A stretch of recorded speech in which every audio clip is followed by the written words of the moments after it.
কে কে ভাই? ভূত এফএম।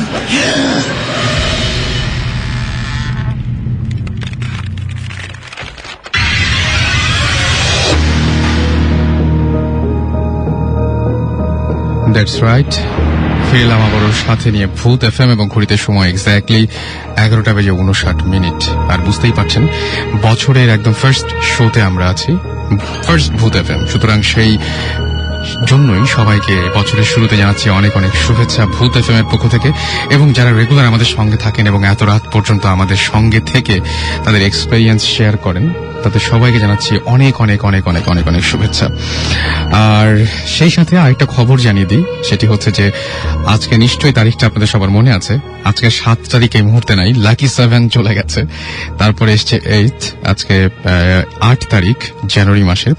এবং আজকে আমাদের একজন মানে যিনি সবসময় থাকেন আজকে শুটিং এর কাজের বাইরে, ভৌতিস্ট টিমের আমাদের কি বলবো যে ভূত এফএম এবং ভৌতিস্টের সবার খুব কাছের মানুষ এবং সবার খুব প্রিয় মানুষ আমাদের সুমন ভাই, তার জন্মদিন আজকে, বার্থডে। সুতরাং তাকে উইশ করছি ভূত এফএম এর পক্ষ থেকে, সকল আড্ডাবাজদের পক্ষ থেকে, রেডিও ফুর্তি ফ্যামিলির সবার পক্ষ থেকে জানাচ্ছি জন্মদিনের অনেক অনেক অনেক অনেক শুভেচ্ছা। আর আজকে বছরের শুরুতে কিছু গুড নিউজ দিয়েই শুরু করতে চাই।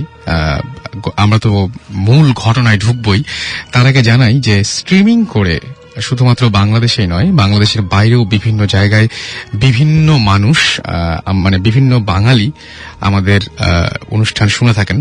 এবং সবচেয়ে বড় কথা, বাঙালি বললাম এই জন্য যে অন্য কোনো ভাষার মানুষ হয়তো শুনলে বুঝতে পারবেন না, বাট সেরকম একটি ইমেইল আমার সামনে রয়েছে। তিনি আমাদেরকে SMS করেছেন ওয়েস্ট বেঙ্গল মুর্শিদাবাদ থেকে প্রণব রয়। এবং প্রণব রয় বলছেন তিনি ইঞ্জিনিয়ারিং পড়েন এবং রাত জেগে তিনি কিছু না ভেবেই একসময় হঠাৎ করে রেডিও ফুর্তি টিউন করে ফেলেন বা রেডিও ফুর্তি স্ট্রিম করে ফেলেন। করার পরে যেটা হয় সেটা হচ্ছে তিনি শুনতে থাকেন এবং তিনি বলেন যে তার অত্যন্ত ভালো লাগে। পড়ার পরে তার যাওয়ার কথা ছিল, টয়লেটে যাওয়ার একটু দরকার ছিল, সেটাও না যেয়ে তিনি একদম পুরোপুরি শুয়ে পড়েন। এবং তিনি বলেন যে তারপর থেকে এখন 11:30 বাজলেই তিনি রেডি হয়ে যান ভূত এফএম শুনতে। এবং তিনি শুভেচ্ছা জানিয়েছেন সবাইকে। বাংলাদেশে তিনি লিখেছেন যে ম্যারি ক্রিসমাস সকল বাংলাদেশি বন্ধুদের এবং আগাম হ্যাপি নিউ ইয়ার, মানে এটা হ্যাপি নিউ ইয়ারের আগের একটা মেইল। এবং তিনি বলেছেন যে সামনের ফ্রাইডে অপেক্ষা করছি তোমাদের নতুন গেস্টদের গল্প শোনার জন্য। এবং বলেছেন যারা গেস্টরা এখানে আসেন তাদের সবার অসংখ্য প্রশংসা করেছেন। Welcome to Bangladesh Pranab Roy and welcome to radio ফুর্তি। আপনি আসলে নিশ্চয়ই দেখা হবে এবং আমাদের সাথে থাকবেন। এবং আমরা আপনার এই ইমেলটা অনেক ইন্সপায়ারিং ছিল আমাদের জন্য। ওকে, আরেকটা ইমেল আছে, সেই ইমেলটা এসছে ইউকে থেকে। ওকে, তিনি লিখেছেন যে Bhoot FM authority, I am Faisal Khan Hridoy, I am big fan of Bhoot FM. এবং তিনি এই প্রোগ্রামটা মানে অসম্ভব রকমের এনজয় করেন। তিনি বলছেন তাকে স্ট্রিম করে শুনতে হয়, স্ট্রিমিং এর মাধ্যমে তাকে শুনতে হয়। এবং তিনি ইউকেতে থাকার কারণে টাইমটা খুব অড একটা টাইম হয়ে যায় তার জন্য, মানে কাজের সময়ে পড়ে যায় ভূত এফএম। তো তিনি বলেছেন যে এটা অন্য কোনো উপায় আছে কিনা। আমি রেডিও ফুর্তি কর্তৃপক্ষকে জানালাম, অথরিটিকে সত্যি সত্যি জানিয়ে দিলাম আপনার কথাটা। কিছু একটা ব্যবস্থা নিশ্চয়ই হবে আপনারা যারা শুনতে চান। তবে আমি একটা কথাই বলবো, ভূত এফএম ততক্ষণ পর্যন্ত আছে যতক্ষণ পর্যন্ত আপনারা আছেন। যদি আপনারা না থাকেন তাহলে ভূত এফএম থাকবে না। সো আজকেও আমাদের কাছে অসংখ্য ইমেল আছে, আজকেও আমাদের সাথে অসংখ্য রকমের অনেকগুলো ঘটনা আছে, অনেকগুলো গেস্ট রয়েছেন আমাদের সাথে।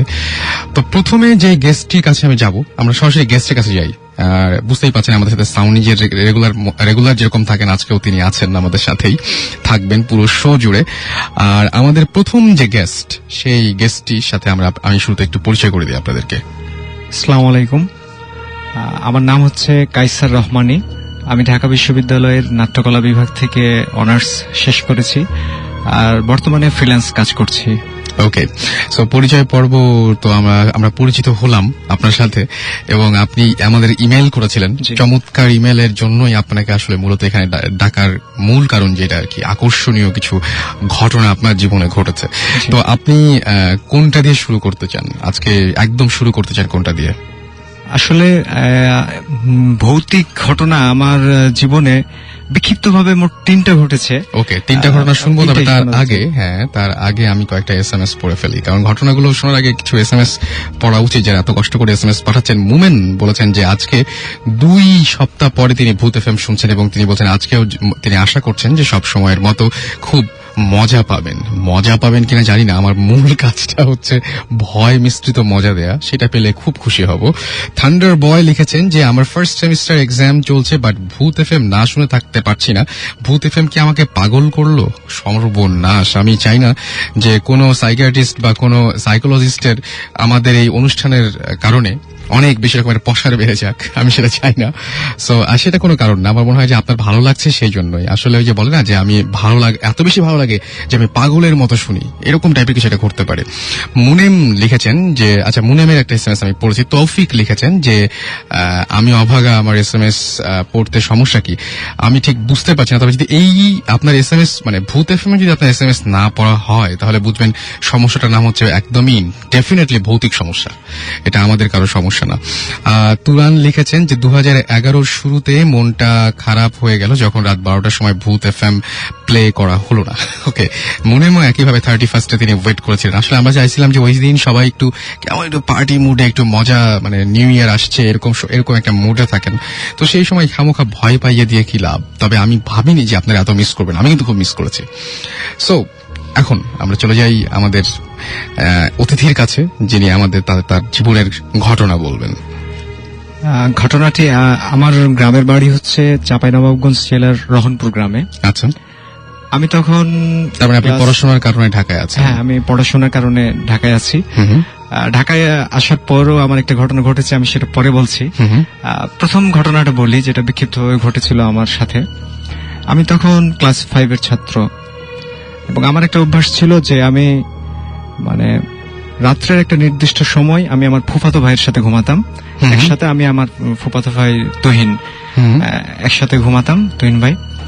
তারপরে একটা সময় আমার ঘুম ভেঙে যেত, সেটা 3টার সময় হতো বা 4টার সময় হতো।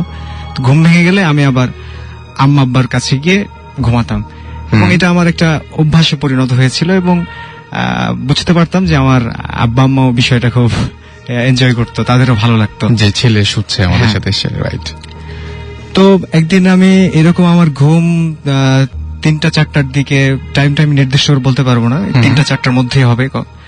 তারপরে আমি আম্মার ঘরে যাই, আম্মাকে ডাক দিই। আমার ঠিক বিছানার মানে যেভাবে আম্মারা ঘুমাতো তার মাথার পাশেই জানালাটা ছিল, এখান থেকে ডাক দিতাম। জানালাটা ভাঙা ছিল, পুরোনো বাড়ি ছিল। আচ্ছা, তো আম্মাকে ডাক দিলাম, আম্মা দরজা খুললো, তখন আমি ভিতরে গেলাম। তো আমি যাওয়ার পরে ঘুমানোটা আমরা তো সাধারণত মানে সোজা হয়ে ঘুমাই, বিছানাটা যেরকম থাকে, কিন্তু যখন লম্বা হয়ে শুয়ে থাকি, দৈর্ঘ্য যেটা মানে খাটের এক প্রান্তে মাথা থাকে, আরেক প্রান্তে পা থাকে, এরকম হয়ে যায়। তো তারপর আমি যখন ঘুমাতাম তখন এটা ঠিক মানে প্রস্থ যেটা খাটের যে প্রস্থ সেই অনুযায়ী একসাথে পাশাপাশি অনেক লোক শোয়া যায়। হ্যাঁ, 3জন এভাবে ঘুমাতাম। আমি মাঝখানে, এক পাশে আব্বা আর আমার এক পাশে আম্মা। তো আমি একটা সময় কথা বলতে বলতে বা গল্প শুনতে শুনতে ঘুমিয়ে গেছি। ঘুমিয়ে যাওয়ার পর আমার স্পষ্ট মনে আছে আমি চোখ খুললাম। চোখ খুলে দেখি যে ঠিক আমার সামনে, আঞ্চলিক ভাষায় যেটাকে বলে খাটের পাশি, মানে মশারি টাঙানো হয় যে স্ট্যান্ডটাই, সেই স্ট্যান্ড ধরে একজন বৃদ্ধ মহিলা, অনেক বয়স, সাদা শাড়ি পরে আছেন। উনি খাটের স্ট্যান্ডটা ধরে আমার দিকে তাকিয়ে হাসছে এবং তার হাসিটা আমার চোখে সবসময় ভাসে যে কোনো ভয়ঙ্কর হাসি না, মনে হচ্ছে যে আমাকে দেখে তার ভালো লাগছে, একটা স্নেহের হাসি। সেই হাসিটা উনি আমাকে মানে হাসছেন এবং আমি হয়তো তখন এত কিছু বুঝতাম না বলে আমিও বিন্দু মাত্র ভয় পাইনি। আমিও ওনাকে দেখে হাসছি, উনিও হাসছেন, আমিও হাসছি এবং সেই বৃদ্ধ মহিলাটা সাদা শাড়ি পরেছিল এবং ওনার সমস্ত মুখমণ্ডল গোটা গোটা, যেটাকে ঘা বলা যায় আর কি, পুরো মুখ সেটাতে ভর্তি আর কি, গোল গোল, পুরো মুখে গোল গোল চিহ্ন এবং মানে উঁচু হয়ে আছে জায়গাগুলো। রাস্তায় মাঝে মাঝে কোনো ভিক্ষুকদের দেখা যায় এভাবে যে শরীরে অনেক কিছু উঠে আছে টাইপের হ্যাঁ, হ্যাঁ। কিছু একটা ওই রকম পুরো মুখে, কিন্তু উনি আমাকে দেখে হাসছেন, যেভাবে একটা বাচ্চাকে দেখলে মানুষ মানে আদরের ভাষায় হাসে, সেই হাসিটা উনি আমাকে দেখে হাসছেন এবং আমি ওনাকে দেখে হাসছি। তারপরে আমি এটা দেখতে দেখতে আমি এক সময় ঘুমায় যাই, এবং ঘুমায় যাওয়ার পরে আমি একটা কেমন অনেক রকম বিক্ষিপ্ত ভাবে, স্বপ্নটা আমার মনে নাই, আমি একটা স্বপ্ন দেখেছি।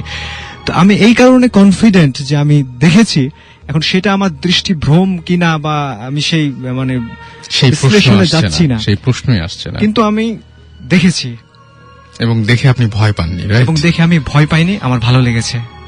ওকে, অনেক ইন্টারেস্টিং ঘটনা মনে হচ্ছে। এটা কিন্তু জাস্ট শুরু। উনি যে ইমেলটা করেছিলেন সেটা আমরা সবার পরে শুনবো তার কাছ থেকে। আমাদের আরো দুইজন গেস্ট রয়েছেন, আমরা তাদের কাছ থেকে একটা ঘটনা জানতে চাই। সেই ঘটনাটা, এটা তো আপনি বলেন চাপাই নবাবগঞ্জের ঘটনা, তাই না? চাপাই নবাবগঞ্জ, আমরা রোহনপুর, রাইট, এবং চাপাই নবাবগঞ্জ থেকে অনেকক্ষণ যেতে লাগে সেরকম একটা জায়গার ঘটনা শুনবো। সেটা হচ্ছে Cox's Bazar, right? Yes, Cox's Bazar. So নামটাকে শুনে নেই। আমার নাম আরমান বিন কামাল। কোথা থেকে এসেছেন আপনি? আমি শেওড়াপাড়া থেকে এসেছি। শেওড়াপাড়া, ঢাকা। আপনি? আমি তানজিম চৌধুরী মিল্টন, আমি আরমানের ফ্রেন্ড। আমার ফ্রেন্ড। দ্যাট মিনস যে আপনাদের অসুবিধা নাই, আপনাদের দুজনের মানে মিলিত ঘটনা এটা, তাই না? জি জি, আমাদের দুজনে মিলে তো। ওকে, সো কবেকার ঘটনা হয়েছিল এটা? যে ঘটনা বলবেন সেটা বুঝলাম যে কক্সবাজারে, কবে ঘটেছিল এই ঘটনাটা? মানে এই ঘটনাটা হচ্ছে আপনার আমাদের এই আগের বছরের শুরুর দিকে, আর গত বছরের শুরুর দিকে। আমি মিরপুর বাংলা স্কুলে ক্লাস 10-এ পড়ি আর কি। গত বছর 9-এ পড়তাম, আমাদের প্রথম সাময়িক পরীক্ষা শেষ হয়েছিল আর কি। আমি আর আমার বন্ধু মিল্টন মিলে প্ল্যান করলাম যে কোথাও ঘুরতে যাওয়া যাক। সেই সময়ের ঘটনা। ওকে, ঘটনা শুনবো, কোথাও ঘুরতে যাওয়া যাক। ওকে, সেই ঘটনাটা আমরা শুনবো। তার আগে একটা কথা বলি, সেটা হচ্ছে জানিয়ে দিচ্ছি যে যারা আমাদের শুনছেন সবসময় রেডিও ফুর্তি চলছে, ভূত এফএম, আছি রাসেল সাথে। এন্ড আপনারা যারা SMS করতে চান তারা শাউট লিখে স্পেস দিয়ে আপনার নাম লিখে স্পেস দিয়ে আপনার মেসেজ লিখে পাঠিয়ে দেন 9840 নম্বরে, SHOUT শাউট স্পেস আপনার নাম স্পেস আপনার মেসেজ, আর পাঠাবেন 9840 নম্বরে।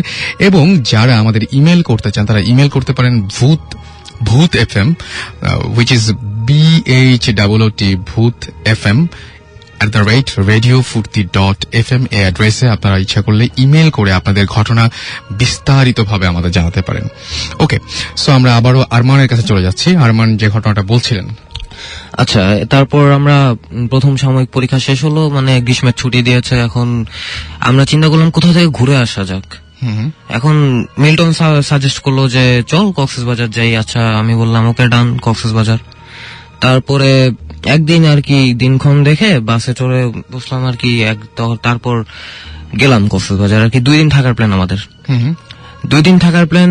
এখন আমরা ওখানেই একটা হোটেল মানে ভাড়া করলাম, একটা রুম, 2 জন মানুষ যেহেতু একটা রুম ভাড়া করলাম। এখন প্রথম দিনটা জাস্ট কক্সবাজারের আশেপাশের বিচটা ঘুরে টুরে দেখলাম। এখন চিন্তা করলাম যে আমার ঢাকায় যখন ছিলাম তখন বন্ধুরা বলছিল যে হিমছড়িটা দেখে আসিস পারলে আর কি। হিমছড়ি খুব সুন্দর জায়গা, পাহাড় টাহাড় আছে, জঙ্গল টঙ্গল আছে, দেখে মজা পাবি। এখন মিল্টন বলল যে দোস্ত, হিমছড়ি যখন আমরা যাব রাতেই যাই। আমি বললাম কেন? এখন সে বলল যে রাতে, তখন পূর্ণিমা রাত ছিল আর কি, পূর্ণিমা রাত আর কি। সে বলল রাতে জোছনার মধ্যে সমুদ্র দেখতে কেমন দেখায়, আমার আর কি দেখার খুব শখ। আচ্ছা, ওকে। এখন আচ্ছা আমি বললাম ডান, সমস্যা নেই, রাতেই যাব। তারপরে হোটেল থেকে বের টের হয়ে আর কি সন্ধ্যার দিকে নাস্তা করে বের হলাম 7টার দিকে। জিপ খুঁজতেছিলাম, হিমছড়ি যেতে জিপ লাগে। ওকে, ওখানে জিপ খুঁজতেছিলাম। জিপ খুঁজতে খুঁজতে আমাদের 8টা বেজে গেছে। আচ্ছা, 8টা বেজে গেছে। তারপর রাত 8টা বেজে গেছে। রাত 8টা বাজার পরে এখন জিপে করে যেতে হাতে ঘড়ি ছিল। অলমোস্ট আমরা একটা জায়গায় থামছি, মানে জায়গাটা ভালো লাগছে। বলছি যে আয় এখানে একটু নেমে হাঁটাহাঁটি করি, ছবি টবি তুলি আর কি। তারপরে ওকে নামলাম। তখন রাতের বেলাতেই? জি। আচ্ছা, এখন ঘড়িতে বাজে হচ্ছে রাতের 9:30। তখন আমরা যখন নামলাম মোটামুটি 1.5 ঘন্টা লাগছে। এখন ওখানে নামছি, তারপর বললাম যে ড্রাইভার সাহেব একটু দাঁড়ায় থাকেন। জিপের যে ড্রাইভার ছিল আমাদের হায়ার করা, যে ড্রাইভার সাহেব একটু দাঁড়ায় থাকেন, আমরা একটু হেঁটে হেঁটে আসতেছি। আচ্ছা। ড্রাইভার বললো ঠিক আছে, অলরাইট। তারপরে আমরা আর কি হাঁটতেছি, গল্প করতেছি, ছবি তুলতেছি। এখন অনেকক্ষণ মানে 5-6 মিনিট হাঁটলাম, মানে আমাদের জিপটা আমাদের দৃষ্টিসীমার বাইরে চলে গেছে। তখন মানে আমরা যেদিক থেকে আসলাম আর কি ওদিকেই হাঁটা শুরু করছি। এখন আমাদের ডান দিকে জঙ্গল, আচ্ছা, মাঝখানে আমরা বিচের উপর দিয়ে হাঁটতেছি, ডান দিকে জঙ্গল, বাম দিকে হচ্ছে সাগর, যেটাকে সি বলে। এখন আমরা মানে আমি জিনিসটা ফার্স্টে নোটিস করছি, মিল্টন পরে নোটিস করছে জিনিসটা। এখন আমি নোটিস করলাম যে দাদা দাদা বলতে বলতে কে যেন মানে আসতেছে আর কি, শব্দটা কাছে আগায় আসতেছে আমার। আচ্ছা। এখন আমি নোটিস করলাম যে শব্দটা ডান দিক থেকে আসতেছে, যেদিকে জঙ্গল। এখন খেয়াল করলাম যে হ্যাঁ একটা মেয়ে আসতেছে দৌড়াইতে দৌড়াইতে। এখন এভাবে আস্তে আস্তে আমরা তো অবাক হয়ে গেছি, এত রাতে এখানে একটা মেয়ে, তাও মানে মেয়েটা মানে ভদ্রঘরের ছিল, মানে জামা কাপড়ে সেটা বোঝা যাচ্ছিল। আচ্ছা। আর কি আসলো, সে এসে আমাদেরকে জিজ্ঞেস করলো যে দাদা আপনারা কোথায় যাচ্ছেন। এখন আমরা বলতেছি যে আমরা তো ওইদিকে হাঁটতেছি। এখন বললো যে দাদা আমি তো রাস্তা হারায় ফেলছি, আমাকে একটু আগায় দেওয়া যায়। এখন আমরা তো মানে একা মেয়ে মানুষ, ভরসা করতে পারলাম না। তারপর আমি আর আমার ফ্রেন্ড একটু আলোচনা করে নিলাম যে ঠিক আছে, একে কি আগায় দেওয়া যায়। তারপর আমার ফ্রেন্ড বলল যে অলরাইট, কোনো সমস্যা নেই, আগায় দেই। তারপরে বললাম আপনার বাসা কোথায়। তারপর আমরা যেদিকে যাচ্ছিলাম ওদিকে হাত তুলে দেখাইলো, জাস্ট কোনো কথা বললো না। তারপর ওনাকে নিয়ে হাঁটতে শুরু করলাম। হাঁটতেছি মানে কোনো কথা হইতেছে না আমাদের মধ্যে, এ নিয়ে প্রায় 10 মিনিট হাঁটছি। 10 মিনিটের মতো হাঁটাহাঁটি করছি। তারপর হাঁটতে হাঁটতে ওইদিকে গেছি। এখন 10 মিনিট পরে আমার ফ্রেন্ড আর কি মিল্টন ও বিরক্ত হয়ে বলছে যে আপনার এই বাসাটা অ্যাকচুয়ালি কোন দিকে, এতক্ষণ লাগতেছে কেন, তাছাড়া আপনি এত রাতে এখানে আসলেন কিভাবে।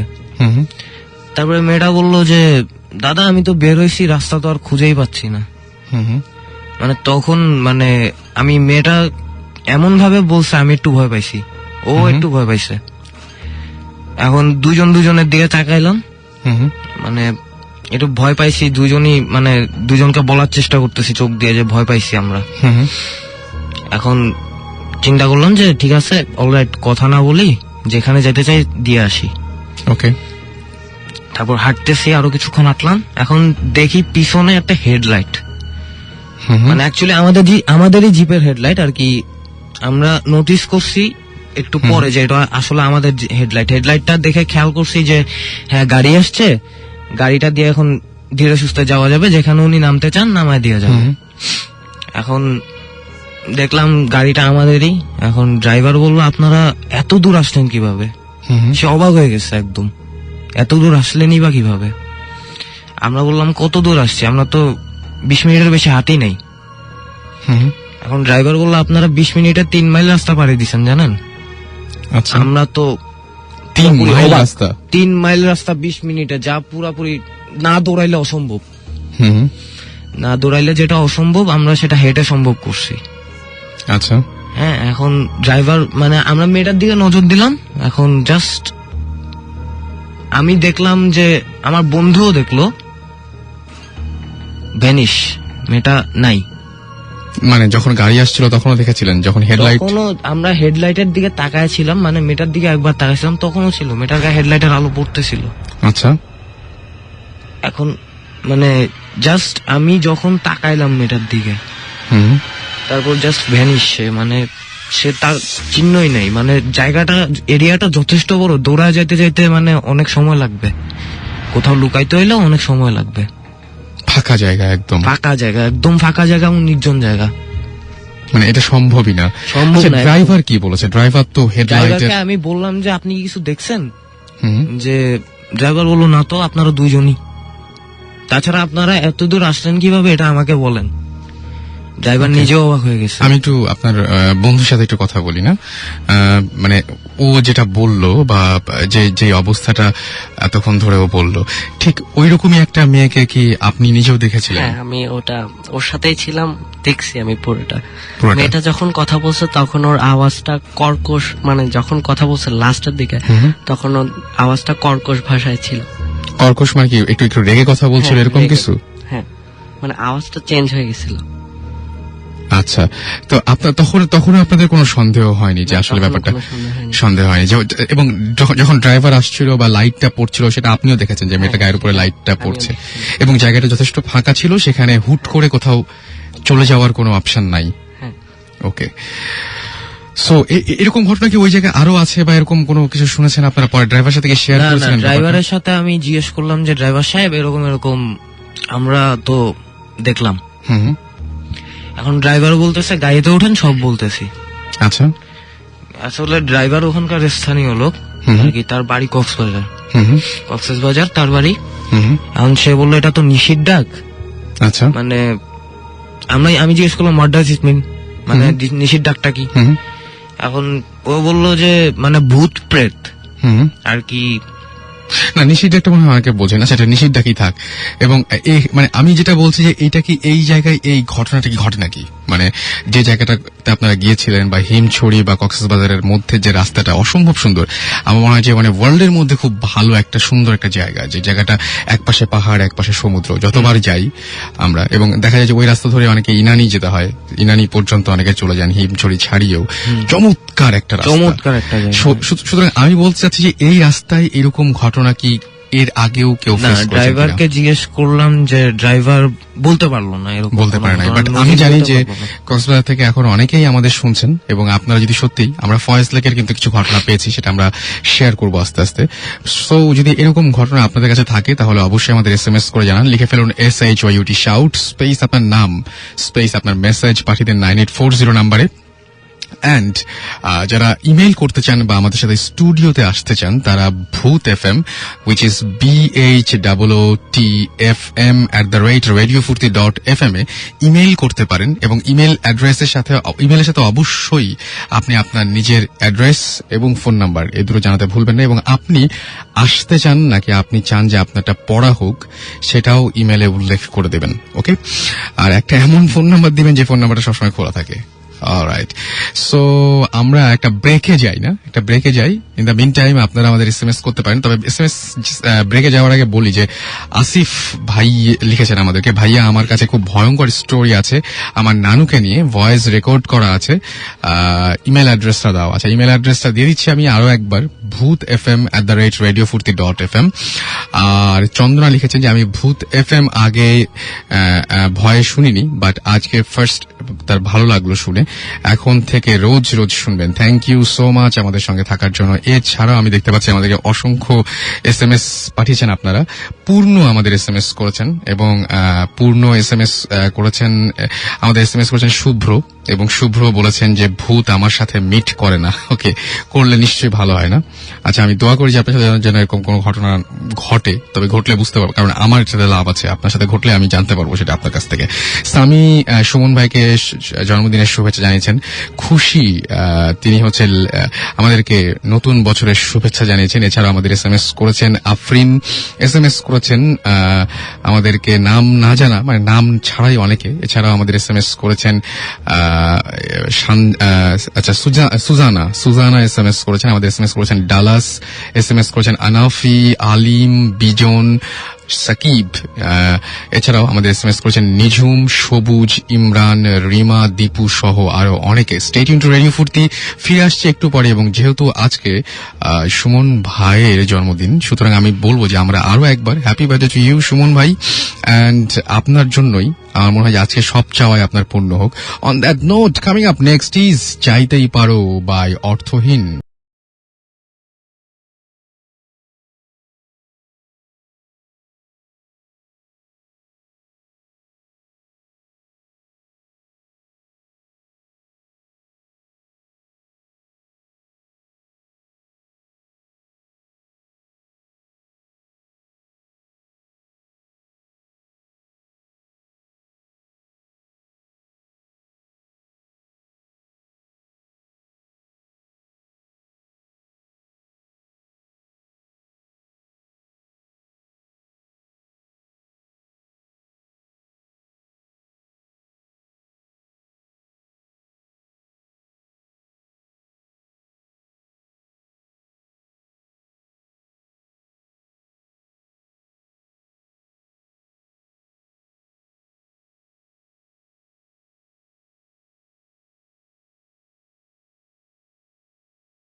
stop the Footy.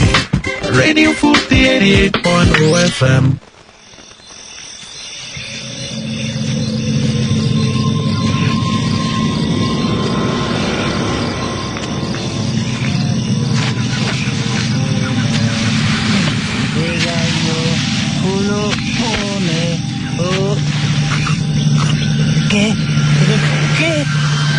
¿Qué, güey? FM.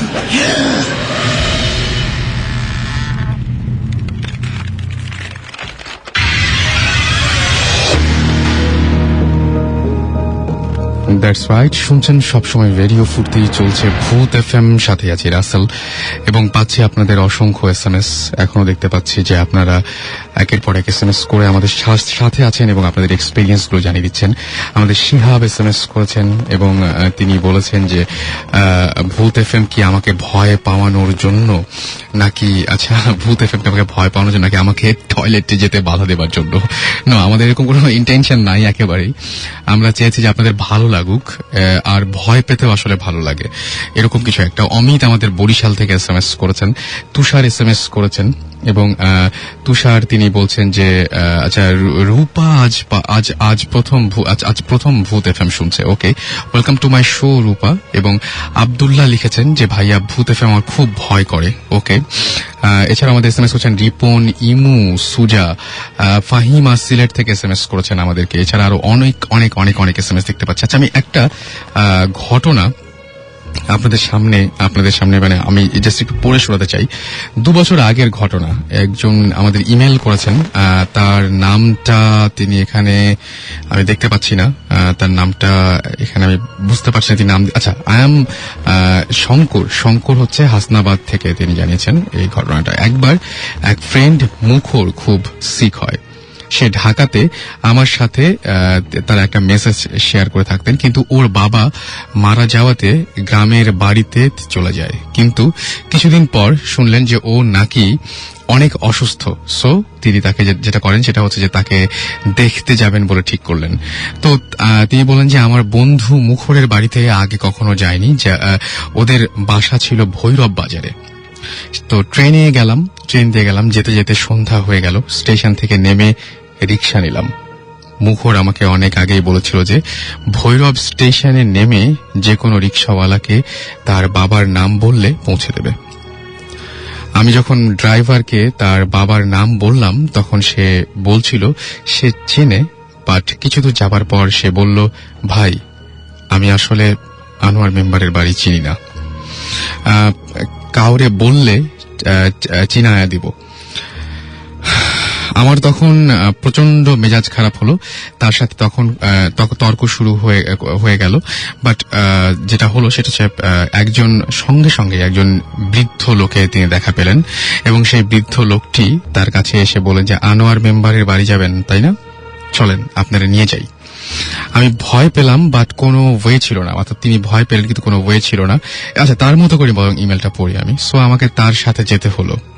লোকটাকে আমি ভালো করে আমার মোবাইলের টর্চ দিয়ে দেখলাম, প্রায় 5 ফিট 5 ইঞ্চি হবে, চাপ দাঁড়িয়ে আছে মুখে, সাদা পাঞ্জাবি পরা আর পাজামা।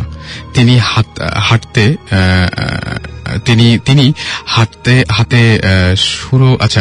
হাঁটতে শুরু করলেন। আসলে ইংলিশ অ্যালফাবেট দিয়ে বাংলা লিখলে যেটা হয় আর কি। হাঁটতে শুরু করলেন, আমি তার পিছু পিছু চললাম। কিছু দূর যাওয়ার পর তিনি বললেন এইটা আনোয়ার মেম্বারের বাড়ি, এবং তিনি সেই আনোয়ার মেম্বারের বাড়ি দেখিয়ে দিলেন। আমি আরো ভয় পেলাম। আমি তাকে বড় বড় চোখ এবং আনোয়ার মেম্বারের বাড়ি চিনিয়ে দেওয়ার পরপরই তিনি বড় বড় চোখ করে তাকালেন। আমি আরো ভয় পেলাম। আমি তাকে থ্যাংক ইউ দিয়ে বাড়ির ভেতর ঢুকলাম। আমার ফ্রেন্ড মুখরকে দেখলাম বিছানায় শুয়ে আছে। মেইন ঘটনা যেটা হলো সেটা হচ্ছে যে আমি যখন আমার ফ্রেন্ডকে জিজ্ঞেস করলাম একটা ফটো দেখে, যে সে বলল যে ওটা তার বাবার ফটো।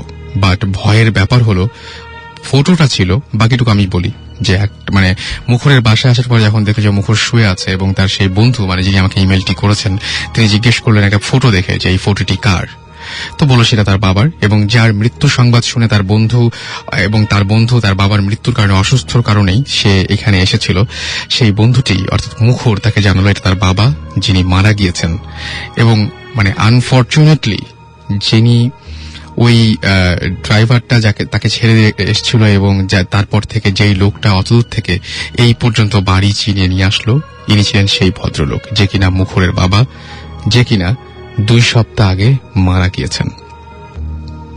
এবং বুঝতেই পারছেন যে যখন তাকে তার বাসা, এই যিনি হচ্ছেন আনোয়ার মেম্বারের বাড়িটাই তিনি খুঁজছিলেন, এবং আনোয়ার মেম্বারের বাড়ি তিনি কোনো জায়গায় খুঁজে পাচ্ছিলেন না। যখন বিপদে পড়েছিলেন সেই সময় মৃত আনোয়ার মেম্বার যিনি 2 সপ্তাহ আগে মারা গিয়েছিলেন তিনি এসে তাকে বাড়ি পর্যন্ত নিয়ে আসেন, এবং বাড়িতে আসার পরে ফটো দেখে চিনতে পেরে তার ছেলেকে যখন জিজ্ঞেস করেন উনিকে, ছেলে জানান এটা তার বাবা যিনি 2 সপ্তাহ আগে মারা গিয়েছেন। আমার কাছে এই যে ঘটনা, এই ঘটনার কোনো উত্তর নেই। যদি আপনাদের থাকে তাহলে আপনারা অবশ্যই জানাতে পারেন আমাকে। আমরা চলে যাবো আবার আমাদের প্রথম গেস্টের কাছে।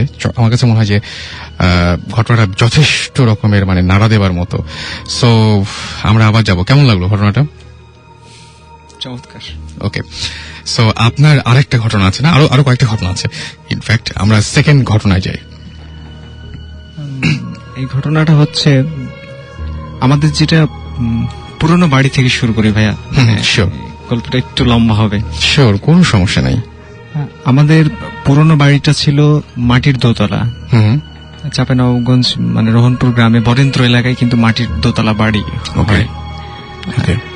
তো আমার দাদা এক স্থানীয় এক হিন্দুর কাছ থেকে বাড়িটা কিনেছিলেন। ওনার নাম ছিল পোড়া, ওনার নাম। আচ্ছা, আমরা চিনতাম তাকে।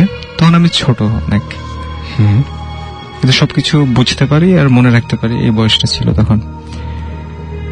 তো স্বভাবতই আমরা মানে জয়েন্ট ফ্যামিলি ছিলাম, চাচা চাচি, আমরা সবাই একসাথে, প্রত্যেক চাচা চাচি, 2 চাচা, আমরা ফুপু, আমাদের এক ফুপু থাকতেন আমাদের সাথে।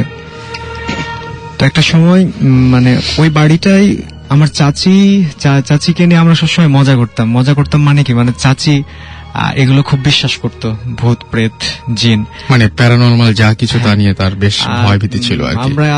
আমরা একটু বিশেষ করে আমি ভাইয়া একটু মজা পেতেন আপনারা? না, স্মার্ট জাত এগুলো হতে পারে কিনা, হতে পারে না, এগুলো করতাম। তো চাচি বলতেন যে ওই বাড়িতে রাত্রেবেলা কে যেন নুপুর পায়ে হেঁটে বেড়ায়। ওকে, আমি কখনো শুনি নাই, আমার আম্মা শুনেছে। একদিনের ঘটনা, দাদা বাইরে থেকে নক করছে দরজা।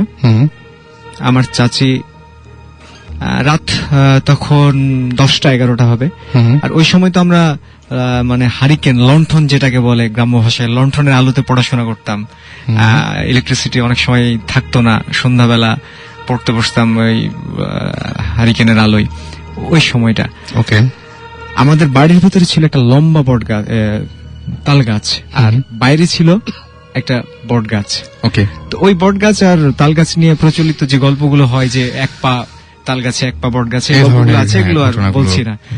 তো চাচি একদিন রাত 10টা, 9:30, 10টার দিকে, আমার দাদা ছিলেন একটা স্কুলের হেডমাস্টার এবং পণ্ডিত মানুষ ছিলেন খুব উনি। তো দাদা দরজায় শব্দ করেছেন, চাচি দরজা খুলেছেন। দরজা খোলার পরে দাদা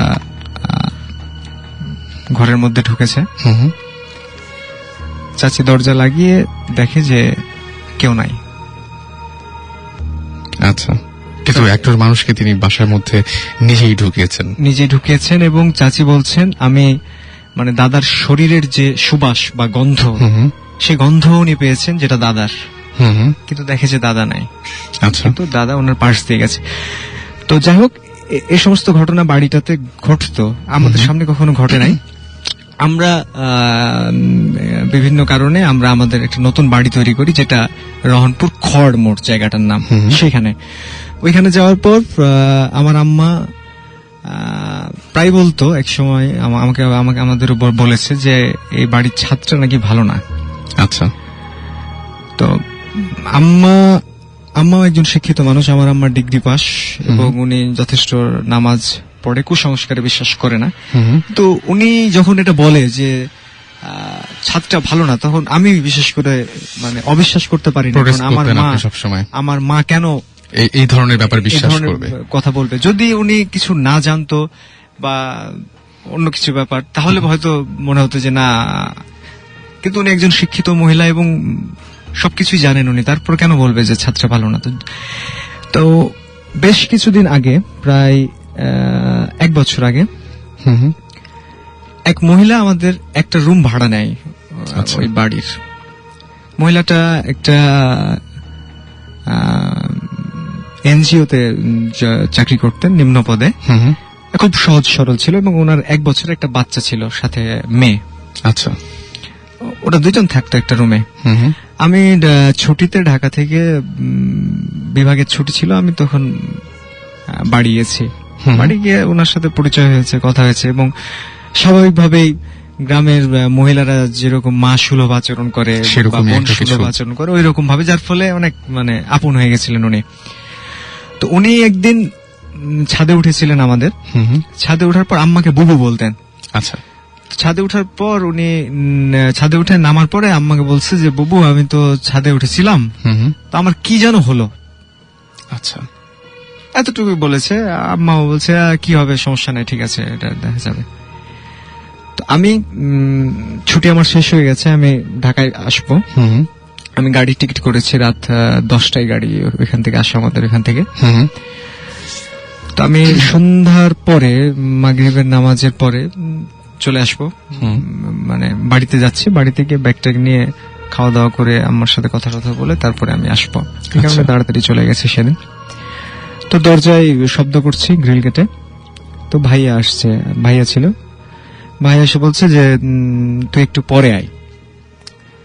তো আমি চিন্তা করছি যে ভাইয়া তো এভাবে বলার কথা না, আমি চলে যাবো আজকে, তুই একটু পরে আয়। ভাইয়া আবার হাসছে।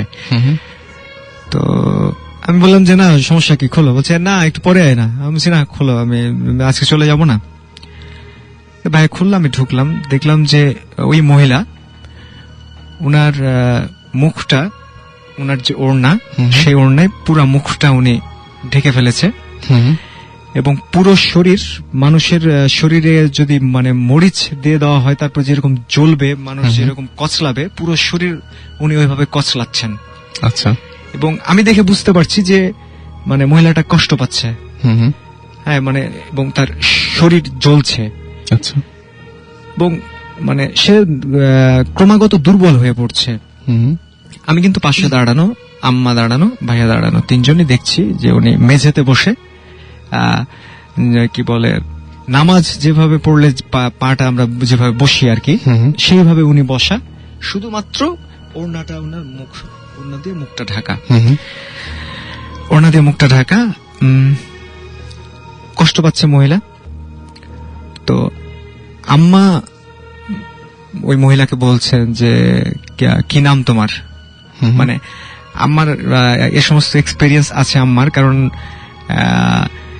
চাঁপাইনবাবগঞ্জের একটা শিবগঞ্জ কনসার্ট, ভালো মিষ্টি পাওয়া যায় ওখানে। শিবগঞ্জ এলাকায় কিন্তু ছত্রাজিতপুর নামে একটা গ্রাম আছে, যেখানে আমার নানা বাড়ি। ওইখানে যদি খোঁজ নেন, প্রত্যেক বাড়িতে একটা করে বা দুইটা করে জিনে ধরা মানুষ পাওয়া যাবে। আসেন তাদেরকে আমাদের সাথে, আমাদের আমরা চাই এরকম মানুষ এখানে আসুক, আমরা চাই। হ্যাঁ, চেষ্টা করব। তো যার ফলে আম্মা এগুলো বিষয়ে পরিচিত। তো আম্মা বলছে যে কি নাম তোমার?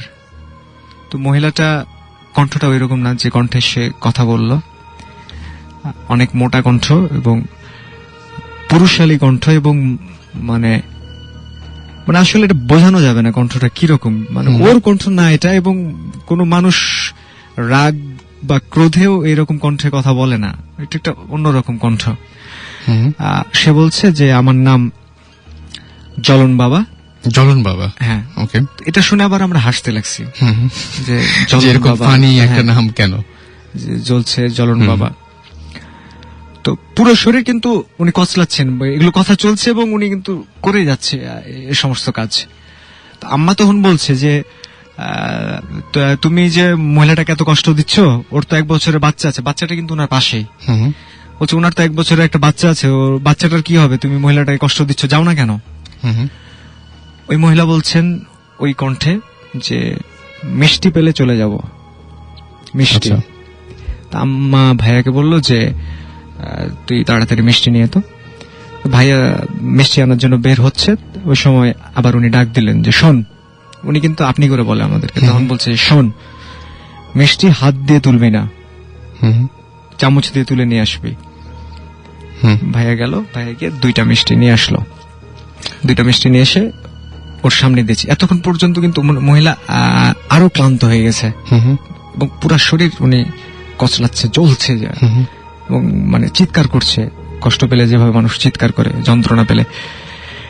মিষ্টি 2টা একটা প্লেটে আম্মা ওর সামনে দিল। মহিলাটা রেগে গেল, রেগে বলছে পানি কোথায়? আম্মা আবার তাড়াতাড়ি 1 গ্লাস পানি এনে দিল। তো আমার মানে এতক্ষণ পর্যন্ত আমি হয়তো ভেবেছিলাম যে এটা কোনো রোগ বা কিছু, বা আমার কাছে হাস্যকর লাগছিল একটু, বা কিন্তু মানে আমি নাট্যকলার স্টুডেন্ট, পাশাপাশি মানুষের মন নিয়ে আমাদের একটু বেশি কাজ করতে হয় ডিপার্টমেন্টে। তো আমি তো ওই মহিলাকে চিনি, তো ওই 1 সেকেন্ডে বা 2 সেকেন্ডে মহিলা যে মিষ্টি 2টা খাইলো, তো এই মিষ্টি খাওয়াটা মানে অন্যরকম। ওই মুহূর্তে কেন জানি আমার মনে হয়েছে যে ওনার ভিতরে অন্য কেউ আছে। ওই মিষ্টি খাওয়া দেখে যে এভাবে মানুষ খায় না, বা একজন অসুস্থ মানুষ এভাবে খেতে পারে না। উনি কি যেন একটা সিম্বল, যেটা আমি মানে হয়তো মানে দেখালে বোঝানো যেত, বলে বোঝানো যাবে না যে মানে কিভাবে উনি মিষ্টি 2টা খেলো। খাওয়ার পর যেহেতু প্রতিশ্রুতি দিয়েছিল যে মিষ্টি পেলে চলে যাবেন, খাওয়ার পর ওনাকে দেখলাম যে ঘরটাতে ঘুরতে লাগলো, শরীর কচলাচ্ছে আর ঘুরছে। সিনেমায় আমরা যেভাবে দেখি যে কোনো কিছু যাওয়ার আগে একটা ব্যাপক তোলপাড় করে যায়, এরকম ভাবে ঘরটা তিনি ঘুরতে ঘুরতে ঘুরতে ঘুরতে ঘুরতে মানে হঠাৎ করে বিছানা ছিল, বিছানার উপর শব্দ করে পড়ে গেল। তারপরে মানে ওই যে মহিলা যে কষ্টটা পেয়েছে, মোটামুটি 2 দিন সে বিছানা থেকে উঠতে পারেনি। এটা আমি দেখেছি ওইখানে। এটা আপনার একদম নিজের চোখে দেখা? হ্যাঁ, এটা আমার নিজের চোখের দেখা। এবং মানে আম্মা যে ওই কথাটা বলতো যে এ বাড়ির ছাদটা ভালো না, তো ওই মহিলা তো জানতো না যে এ বাড়ির ছাদটা ভালো না, বা যদি জানতো তাহলে তো মানে আম্মার কথাটাই ঠিক হলো। যদিও আমাদের কোনো ক্ষতি এ পর্যন্ত আল্লাহর রহমতে হয় নাই, কিন্তু মানে ওই মহিলাটা এটা দেখে আমার মানে বিশ্বাস হয়েছে যে আসলে ছাদটাতে হয়তো কোনো সমস্যা থাকতে পারে। ওকে, আচ্ছা, কৌশিক আমাদের SMS করে বলেছেন যে ভূত FM আজকে যেহেতু অন এয়ার হচ্ছে, অনেক থ্যাঙ্কস জানিয়েছেন আমাদেরকে। মুস্তাফিজ SMS করে বলছেন, আচ্ছা ভাইয়া, গল্পগুলো কি অ্যাকচুয়ালি ঘটেছিল নাকি বানিয়ে বানিয়ে বলার চেষ্টা হচ্ছে? আমি তার আগে মুস্তাফিজ আপনাকে একটা কোয়েশ্চেন করবো যে আপনি প্যারানর্মাল ব্যাপার স্যাপার নিয়ে কি মানুষের সাথে এর আগে কোনোদিন আলোচনা করেছেন, বা আলোচনা করে থাকলেও আজ পর্যন্ত একটাও এরকম অস্বাভাবিক ঘটনা কি আপনার বিশ্বাস করতে ইচ্ছা করেছে বা বিশ্বাস করেছেন আপনি? আমরা অস্বাভাবিক যে সমস্ত ঘটনাগুলো, সেই ঘটনাগুলো বিশ্বাস করতে আমাদের কষ্ট হয়, বিশ্বাস করতে চাই না। আমরা কিন্তু আসলে অদেখা কোনো কিছু বিশ্বাস করতে পারি না বা বিশ্বাস করতে চাই না। এটা আমাদের একদম নেচার যে আমরা যেটা দেখি শুধুমাত্র সেটা বিশ্বাস করি, যেটা প্রমাণিত সত্য সেটাই বিশ্বাস করি। বাকি সবকিছু তো বিশ্বাস করা অসম্ভব। কিভাবে বিচার করি আমি বা আপনি এইখান থেকে যে ঘটনাগুলো আসলে ঘটেছিল কিনা? যারা বলছেন তারা যে মিথ্যা বলছেন না, এইটুকু মানে কি বলবো, যে আপনাকে এইটুকু আশ্বস্ত আমি করতে পারি। এবং এটা নিশ্চিত যে যারা বলছেন তারা যা দেখেছেন তাই বলছেন। এখন তারা সেটা কি হ্যালুসিনেশন ছিল নাকি ভুল কোনো কিছু ছিল বা অন্য কোনো ব্যাপার ছিল, এটা গড নোজ, আমি জানি না। আমাদের আরেকজন গেস্ট রয়েছেন, আমরা তার সাথে একটু পরিচিত হব। আপনার নামটা একটু বলবেন? আমার নাম দেবাশিস দে পঙ্কজ, ময়মনসিংহ মুক্তাগাছা। ময়মনসিংহ মুক্তাগাছা থেকে আপনি এসেছেন। ওকে, আপনারও তো আজকে একটা ঘটনা মানে আপনি আমাদের সাথে শেয়ার করবেন। এই ঘটনা ঠিক কতদিন আগে ঘটেছিল? এটা আজ থেকে প্রায় 4 বছর আগে। 4 বছর আগে ঘটেছিল না? ওকে, আপনার ঘটনা তো আমরা শুনবই। তার আগে বলি যে আমাদের কিছু SMS রয়েছে। সেই SMS গুলো হচ্ছে, আমাদের SMS করেছেন মাসুদ ধানমন্ডি, আমাদের মাসুদ করিম SMS করেছেন। আমাদের SMS করেছেন ধ্রুবতারা, এবং ধ্রুবতারা বলেছেন যে the first day was my birthday. আচ্ছা, ওকে, হ্যাপি বার্থডে, যদিও একটু লেট করেই হলো তারপরেও। স্বর্ণা আমাদের SMS করেছেন আমাদেরকে রিপন, দীপক, সুজা, তন্ময়, এছাড়াও আমাদেরকে SMS করেছেন তিয়াস, SMS আচ্ছা সুমন ভাইকে বার্থডে উইশ করেছেন তিনি, তুরাজ SMS করেছেন আমাদেরকে, এছাড়াও পার্থ SMS করেছেন, অ্যানি SMS করেছেন, ইতি, আকিফ, রোমান, জসিম সহ আরো অনেকে। আর আমাদের কাছে অসংখ্য ইমেলও আছে, সেই ইমেলগুলো আমরা একটা দুটা পড়ার চেষ্টা করব। তার আগে আমরা পঙ্কজের স্টোরি বা যে ঘটনাটা ঘটেছিল সেই ঘটনাটা একটু শুনে আসি। আমি ঘটনাটা হচ্ছে আজ থেকে 4 বছর আগে। তো আমি আমার যে খালা আছে ওনার বাড়িতে গিয়েছিলাম ইন্ডিয়াতে। তো ওই জায়গা থেকে ব্যাক করার সময় মানে আমার স্বাভাবিক রাত্র হয়ে গেছিল। তো আমি তার আগে একটু বলি, পঙ্কজের সাথে আমার একটু আগে কথা হয়েছে। ইমেলটা যখন আমি পড়েছিলাম আমি খুব বেশি এক্সাইটেড ছিলাম, এবং পঙ্কজ গল্পটা বা ঘটনাটা আমাকে যখন প্রথম শেয়ার করে তখন থেকে সে খুব নার্ভাস ছিল এবং খুব এক্সাইটেড ছিল, এবং সে বেশি রকমের এক্সাইটেড।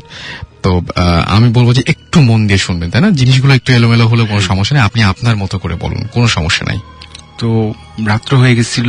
তো যমুনা ব্রিজ পার হওয়ার পরে ওই ধরুন যে মানে আপনি ইন্ডিয়া থেকে আসছিলেন? হ্যাঁ, ইন্ডিয়া থেকে আসছি। মানে যমুনা ব্রিজ পার হওয়ার পরে তো আমি একটা বাস স্ট্যান্ড, সেটা আমি বলতে চাচ্ছি না যে স্পেসিফিকলি কোন জায়গাটা। না, আপনার বলতে হবে না। তো মানে এখন ওই বাসটা নষ্ট হওয়ার পরে আমি বাস থেকে নামছি। তো নামার পরে দেখতেছি কি হয়েছে, তো দেখতেছি চাকা হয়ে গেছে। তো স্বাভাবিক চাকা ঠিক করতে আপনার কিছু সময় লাগবে। তো আমি নিচে ঘোরাঘুরি করছি, তো হঠাৎ করে মানে পেছন থেকে কে যেন আমাকে ডাকতেছে।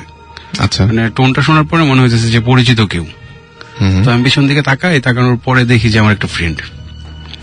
তো ফ্রেন্ড থাকার পর সেই ফ্রেন্ডের নামটাও বলতে চাচ্ছেন না আপনি, তাই তো? একদম বলা দরকার নেই, ঠিক আছে। আমি শুধু একটা কথা বলবো মাঝখানে, যে আপনি যখন ইমেলটা করেন, ইমেলটা আমি যখন নেই এবং ইমেলটার পাশে যখন আমি যখন ওয়ার্ড ফাইলে নেই, এবং ওয়ার্ড ফাইলে নিয়ে লাল ফন্টে বড় বড় করে লিখেছিলাম মারাত্মক। সুতরাং আমি বলবো যে অবশ্যই অবশ্যই এই ঘটনাটা একটু মন দিয়ে শুনবেন। তো পরে আমি ওই ফ্রেন্ডের সাথে দেখা হয়। তো ও বলতেছে যে কোত্থেকে আসলি? তো আমি বললাম যে খালার বাড়িতে গেছিলাম। তো এই জায়গায় একটা কথা বলি, ওই বাস স্ট্যান্ডটা যে জায়গায়, ওইটা হচ্ছে আমার নানার বাড়ি। আচ্ছা। তো আমাদের নানার বাড়ি ক্রস করার অনেক পরে আমাদের বাড়ি মানে আরেকটা ডিস্ট্রিক্টে চলে যায়। আচ্ছা, তার মানে একটা সিরাজগঞ্জ বোধ হয় একটা, না? নানা বাসাটা সিরাজগঞ্জ, এটা হচ্ছে টাঙ্গাইল। হ্যাঁ, আচ্ছা, এরকম টাইপের কোন। তো সরি, মানে আমি ধরে নিচ্ছি, মানে এরকম ধরনের, যদি যমুনা ব্রিজ বা এরকম আপনি বলছিলেন, আশেপাশের কোন একটা জায়গা ধরলাম আমি। ধরলাম আমি। তো যেহেতু আমার বাড়িটা পরে, তার জন্য নানার বাড়িতে আমি নেমে যাচ্ছি। তো ওই জায়গায় মানে ডিস্টেন্সটাকে এরকম যে ঢাকা গাজীপুর বা এরকম ধরনের কোন একটা জায়গা, যে ঢাকা গাজীপুর বা মানে কি বলবো রাজশাহী চাপাই, উনি যেহেতু চাপাই থেকে আসে, এরকম ধরনের কোন একটা ডিস্টেন্স হবে। মানে ওই যমুনার পরে আমাদের ময়মনসিংহ তো বাসা আমাদের নিজস্ব। ও আচ্ছা আচ্ছা আচ্ছা আচ্ছা, ওকে। তো আমি ওই জায়গায় ফ্রেন্ডের বলি যে আমি বাড়িতে যাবো, নানার বাড়িতে যাবো। তো বলে চল আমার সাথে চল। তো আমি বললাম যে তুই কোথায় ছিলি এত রাত্রে? তো বললো যে আমার বোনের বাড়ি আছে, ওই জায়গায় আমি ছিলাম। আচ্ছা। তো এটা বলার পরে আমি বলছি তাহলে চল, কিন্তু এই হয়ে যাবো কিভাবে, অনেক দূর তো। তো দেখি ভ্যান ট্যান পাওয়া যায় কিনা, ওইদিকে অনেক ভ্যান করে। আচ্ছা। তো উনি ভ্যানের ইয়েতেই করছে। তো করার পরে পিছন থেকে দেখি একটা ভ্যান আসতেছে সঙ্গে সঙ্গে, এবং সেও তো নিশ্চয়ই খুব আকস্মিক ভাবে আপনার সামনে উপস্থিত হয়েছিল, এবং ভ্যানটাও মানে ওইভাবেই আসছে। আচ্ছা। তো আসার পরে দেখি যে ভ্যানটা আমার পূর্ব পরিচিত, মানে আমাদের নানাদের বাড়ি যে আছে ওই বাড়ির পাশাপাশি বাড়িতেই। আচ্ছা। ভ্যানটারই তো পরিচিত, সেহেতু আর কোনো প্রশ্ন নাই, উঠে গেছি ভ্যানে। তো ভ্যানে চলছি, ওর সাথে কথা বলতেছি। আচ্ছা, আপনি আরেকবার ক্লিয়ার করবেন, বন্ধু এবং ভ্যানওয়ালা দুজনেই আপনার পরিচিত? হ্যাঁ, দুজনেই পরিচিত। ওকে, ফাইন। তো যাচ্ছি, যাওয়ার সময় মানে ওই বাস স্ট্যান্ডে যখন কাছাকাছি চলে আসছি, তখন ওরা বলতেছি যে দোস্ত আমি তো এই যে মামারে বলছি ফোন দিয়ে আসার আগে ওই বাড়ি থেকে খালার বাড়ি থেকে বলছি যে আপনার থাকো তুমি, আমি আসবো। তো উনি মনে হয় ওই ওনার বন্ধুর যে ক্লিনিক আছে ওইটাতে বসে আছে। তো আমি একটু দেখা করি। তো বলতেছে না, কি দেখা করবি, এত রাত্রে থাকবো নাকি, জল জায়গা একসাথে। আচ্ছা। তো আমি যে না, তারপরও মামা যে ছোট মামারে বললে থাকবো। তো অনেক ও মানে বলতেছে না আমার সাথেই চল, এরকমই করতেছে। তো বাস স্ট্যান্ড যখন গেছি তো নামছি আমি। নামার পরে ও বলতেছে গেলে ভালো হইতো, আচ্ছা দেখ কি করবি। তো আমি নাইমা ওই ক্লিনিকের দিকে গেছি। আমি বলছি দাঁড়া, আমি যদি মামা না থাকে তাহলে চলে আসবো। আচ্ছা। আর যদি মামারা বলতে পারি যে আমি তোর সাথে যাবো তো ঠিক আছে। তো আমি ক্লিনিকে গেছি। যাওয়ার পরে মামা ফ্রেন্ডের সাথে কথা বলতেছিল। তো কথা বলতেছে, ওই জায়গায় যাওয়ার পরে মামা বলতেছে আসছো চলো তাহলে। তো আমার ফ্রেন্ডদের কাছে বিদায় নিচ্ছে। এরপর ওনার যে বাইকটা আছে ওই বাইকটা আনার জন্য উনি গ্যারেজে গেছে ক্লিনিকের। তো ওই ক্লিনিকের গ্যারেজে যাওয়ার পরে আপনার করছে, আমি বের হয়েছি। বের হওয়ার পরে দেখতেছি যে বন্ধু আছে কিনা। হুম। তো আসার পরে দেখি যে কেউ নাই, রাস্তায় কেউ নেই। রাস্তায় কেউ নাই। তবে এই জায়গায় একটা কথা বলে নেই যে আমি যখন ওর সাথে ভ্যানে উঠছি, ওঠার পরে যে আমি ক্রস করে আসছি, মানে রোডটা পুরোটা আসছি, হুম। তো এটা একটা হাইওয়ে রোড। হুম। ওই রোডে সবসময় বাস চলাচল করে, ট্রাক চলে, স্বাভাবিক, সব খুবই স্বাভাবিক। বাট কিন্তু ওর সাথে যখন আমি বাস স্ট্যান্ডে ভ্যান দিয়ে আসছি, ওই সময় কোনো গাড়ি ছিল না ওই রোডে, কোনো ধরনের কোনো কোনো গাড়ি ধরনের দেখেননি? কোনো গাড়ি আমি পাই নাই। খুবই অদ্ভুত ব্যাপার কিন্তু। হ্যাঁ আপনি তখন একদম পুরোপুরি সচেতন ছিলেন এবং হ্যাঁ, এবং আমি মানে কি বলবো, আমি পুরা ঠিক ছিলাম। তো ওই জায়গা থেকে মামা, আমি ভাবছি যে ও আমার দিদি দেখে হয়তো চলে গেছে। হুম, হুম। তো ভ্যানে গেলে আমাদের নানার বাড়ি, যে গ্রামের বাড়িটা, ওই বাড়িতে যাইতে আপনার 15-20 মিনিট সময় লাগে, আর বাইকে গেলে 4-5 মিনিট এরকম লাগে, হুম, হুম। মানে শর্ট করা যায়। তো আমি রাস্তায় গেছি যে ভাবছি যে ওদের সাথে দেখা হবে। আচ্ছা। তো রাস্তায় আমি কারোরই পাইনি। তো রাত্রে বাসায় চলে গেছি, যাওয়ার পরে খাওয়া দাওয়া করছি, ঘুমাইছি। পরদিন সকালে উঠছি, ওঠার পরে চিন্তা করলাম যে ফ্রেন্ডে ওই নিয়ে আসলো, ভ্যান ভাড়া কিভাবে কি করলো, তো আমি দেখা সেটা করি। জানলাম না। হ্যাঁ, সেটাই। তো আমি ওর বাসায় গেছি, যাওয়ার পরে দেখি যে ওর আব্বা ওই গ্রামে যে মাচাং বলে একটা আছে, ওই বাঁশের ইয়াতে বাইরে বসে আছে, মুখ টুক কালো একবারে, মানে বিশ্রী অবস্থা একটা। আচ্ছা। তো আমি যাই জিজ্ঞেস করছি যে কি খবর কাকা, ভালো আছেন? কয়, হ্যাঁ, তুই তো দেখে আমার মানে একবারে জড়ায় ধরে কান্না শুরু করছে। হুম, হুম। তো বলতেছে, তুমি আসলা, তুমি তো 2 মাস ছিলা না এই জায়গায়, হুম, হুম। আর তুমি এই জায়গায় আসো না বেশি, তো ঘটনা শুনো নাই তুমি, আমি বলি শোনো। তুমি বলতেছে যে ইয়ে তো মারা গেছে, আমার ওই ফ্রেন্ডের নাম বলে বলতেছে মারা গেছে। যে ফ্রেন্ডটা আপনাকে, হ্যাঁ, কালকে রাত্রে আমি যার সাথে যার সাথে ভ্যানে আপনি আসছি। ভ্যানে করে এসেছেন এই হ্যাঁ। পর্যন্ত। তো বললাম যে কিভাবে মারা গেছে, এটা কিভাবে সম্ভব? আমি তো কালকে রাত্রে ওর সাথে আসছি। কই তুমি কার সাথে আসছো? এখন আপনার ওই ফ্রেন্ডের নাম বললাম, আর বললাম যে ওই ভ্যানওয়ালা, যে যার নাম, যে আসছি, যার সাথে আসছি। তো বলার পরে বলতেছে যে মানে ওই ভ্যানেই তো ছিল, ও 2 দিন আগে ওই তোমার ওই বাস স্ট্যান্ডের ওই পাশে হুম, হুম। এতে বাস অ্যাক্সিডেন্টে মারা গেছে, ওই বোনের বাড়িতে যাচ্ছিল ওই ভ্যানে করে। ও my তখন God. আমি মানে ওনার কি বলবো, মানে টোটাল হয়ে গেছি আমি। এটা কি বলে, এটা তো অবিশ্বাস্য। আমি কালকে একদম। রাত্রে যার সাথে জলজন্ত একটা মানুষের সাথে কথা বলতে বলতে আসলাম, আজকে শুনি যে সে 2 দিন আগে মারা গেছে। তো এটা বলার পরে আমি আর কোনো কিছু বলতে পারি নাই, আমি জাস্ট মানে নানার বাসায় চলে আসছি। হুম, হুম। আসার পরে আমার নানি যে আছে, বড় মামি যে আছে, এদেরকে বলছি যে এরকম এরকম ঘটনা। তো এই ফ্রেন্ডের কথা বলছি যে এরকম এরকম মানে কালকে ওই রাত্রে। যে ভ্যানওয়ালাকে দেখেছিলেন সেই ভ্যানওয়ালার সাথেই ও ছিল, হ্যাঁ, ওই এবং ওই ওইটাই 2জন মারা মিলে গেছে। একসঙ্গে মারা গেছে। হ্যাঁ। ওকে। তো পরে বললাম, বলার পরে আমার নানি সন্ধ্যার দিকে মানে একটা ওই মসজিদ ছিল, মসজিদের হুজুরের কাছে নিয়ে গেল। হুম, হুম। তো উনি আমার একটা ওই যে তাবিজ বলে যে ওইগুলো একটা দিচ্ছে, দেওয়ার পরে বললো যে এটা সবসময় বাইরে রাখো। হুম, হুম। তো ওই জায়গায় জিজ্ঞেস করছে যে তোমার সাথে কি ওর কোনো সমস্যা হয়েছিল? হুম, হুম। আমি বললাম না, কোনো সমস্যা, আচ্ছা ঠিক আছে যাও। তো পরে আমি চলে আসছি বাসায়, আসার পরে রাত্রে ঘুমাইছি। হুম, হুম। ঘুমানো বলতে ওই একবারে টোটাল যে ঘুমায় গেছি তা না, মানে হালকা ঘুম ঘুম। হুম। তো আমি চিন্তা করতেছি যে কিভাবে এটা সম্ভব যে একটা মানুষ এরকম। আমি আসলে বেসিক্যালি ওই তখন ওই ভূত টুত এগুলা কোনো কিছু বিশ্বাস করতাম না। আচ্ছা। ঠিক আছে, তো চিন্তা করতেছি, এরকম চিন্তা করতে করতে হঠাৎ মানে চোখটা বদ্ধ হয়ে আসছে। হুম, হুম। তো হঠাৎ মানে একটা অনুভূতি পেলাম যে মানে কেউ একজন আসছে রুমে, আপনার চারপাশে। আমার চারপাশে আসছে। তো আমি হঠাৎ লাইট টাইট সব অফ। তো আমি হঠাৎ করে তাকাইছি, তাকানোর পরে দেখি যে মানে ফেসটা বোঝা যাচ্ছে না টোটালি যে কেউ একজন আসছে, এরকম একটা বোঝা যাচ্ছে। বাট অনুভূতি হচ্ছে আমার ফ্রেন্ড এবং ওই যে ভ্যানওয়ালা ছিল, হুম। এরা 2জন দাঁড়ায় আসছে। আপনি মানে মোটামুটি আন্দাজ করতে হ্যাঁ, পারছেন? আন্দাজ করতে হ্যাঁ। পারছি, কিন্তু দেখা যাচ্ছে না টোটাল, হুম, হুম, হুম। সাদা একটা আলোর মতো। আচ্ছা। তো আমি দেখার পরে ওইদিকে তাকায় আসছি। তো এই জায়গায় ও আমার মানে ওই জায়গা থেকে আমি কিছু কথা শুনছি কিংবা বুঝছি, এই ধরনের একটা কিছু, হুম, হুম। মানে ক্লিয়ার না। তো এই কথাগুলো আমি বলতে চাইতেছি না। না না, একদমই বলার দরকার নাই। যেটা আপনার সমস্যা মনে করছেন, হ্যাঁ। সেটা কখনোই বলা, মানে আমি সাজেস্ট করবো যে বলবেন না। তো এরপরে মানে আমি ভয়ে মানে চিৎকার করতে চেষ্টা করছি, বাট কোনো সাউন্ডই হচ্ছে না। আচ্ছা। তো হঠাৎ করে মানে একটা জোরে চিৎকার হয়ে গেছে, হওয়ার পরে মানে চোখ বদ্ধ করে ফেলছি আমি। হুম, হুম। চোখ বন্ধ করে ফেলে দরজা একটা শব্দ হয়েছে। শব্দ হওয়ার পরে চোখ পেলা চাইছি ওইদিকে, যাওয়ার পরে দেখি কিচ্ছু নাই। আচ্ছা। মানে দরজার শব্দটা হচ্ছে আমার মামা ঢুকছে ঘরে। হুম, হুম, হুম, হুম। মামা ঢুকে লাইট জ্বালাইছে, কি হয়েছে কি হয়েছে, বড় বললাম যে এরকম এরকম ঘটনা, আমি এটা দেখে ভয় পাইছি। তো বলার পরে উনি করছে, আচ্ছা ঠিক আছে, সমস্যা নাই, আমি থাকি, হুম, কোনো ব্যাপার না। হুম, হুম। তো ওই এটা চলে গেছে। তো পরে আমি রাত্রে স্বপ্নে দেখতেছি যে কেউ আমার মানে জোর করে ধইরা মানে ঘাড় মোটকায় মারে যেভাবে, ওইভাবে মারতেছে। দুঃস্বপ্ন হ্যাঁ, দেখছেন? দুঃস্বপ্ন, মানে মামার সাথে থাকার পরেও। হুম, হুম। তো সকালে ঘুম ভাঙছে, ভাঙার পরে শুনি যে মানে ওই যে বাস স্ট্যান্ডটা ক্রস করার পরে একটা মসজিদ আছে, মসজিদের পরে রেল লাইন আছে, ঠিক আছে, রেল লাইন আর একটা ব্রিজ আছে, ওই ব্রিজের দুইটার মাঝখানে এই জায়গায় একটা গাছের উপরে কার জন্য একটা ঘাড় মটকানো লাশ ইয়ে হয়েছে। ওইটা আমি বেসিক্যালি ঠিক না যে আমি স্বপ্ন দেখছি বলে এরকম হয়েছে না, সেটা সেটা আমি আমরাও শিওর বলছি না, তবে এই জিনিসটা আমার ছাড়ে নাই, মানে মিলে গেছে হ্যাঁ জিনিসটা। মিলে গেছে, বাট আমার এই জিনিসটা ছাড়ে নাই। আপনি আমাকে এখন একটা কথা বলবেন, হ্যাঁ, সেটা হচ্ছে যে আপনি কেন আপনার বন্ধুর নামটা বললেন না আমাদেরকে?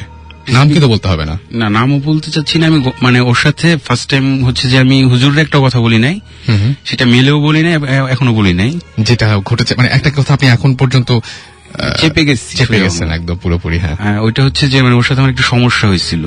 আচ্ছা। আমি যখন আমি থাকতাম বেসিক্যালি আমার বাড়ি ময়মনসিংহ হওয়ার পর আমি টাঙ্গাইল থাকতাম, হ্যাঁ, ওই জায়গায় পড়াশোনা করছি আমি, তো ওই ওনার সাথে মানে একটু সমস্যা হয়ে গেছিল এবং ভালো একটা বড় সমস্যা হয়েছিল। সেইখান থেকে মানে কি অদ্ভুত ব্যাপার। আমি আমি আমি এখানে আরেকটু থামিয়ে দিয়ে বলবো যে সমস্যা তো হয়ই মানুষের সাথে, এবং সমস্যা হলে সমস্যার পরিণতি কি হয় সেরকম একটা ঘটনা আমি জানাবো।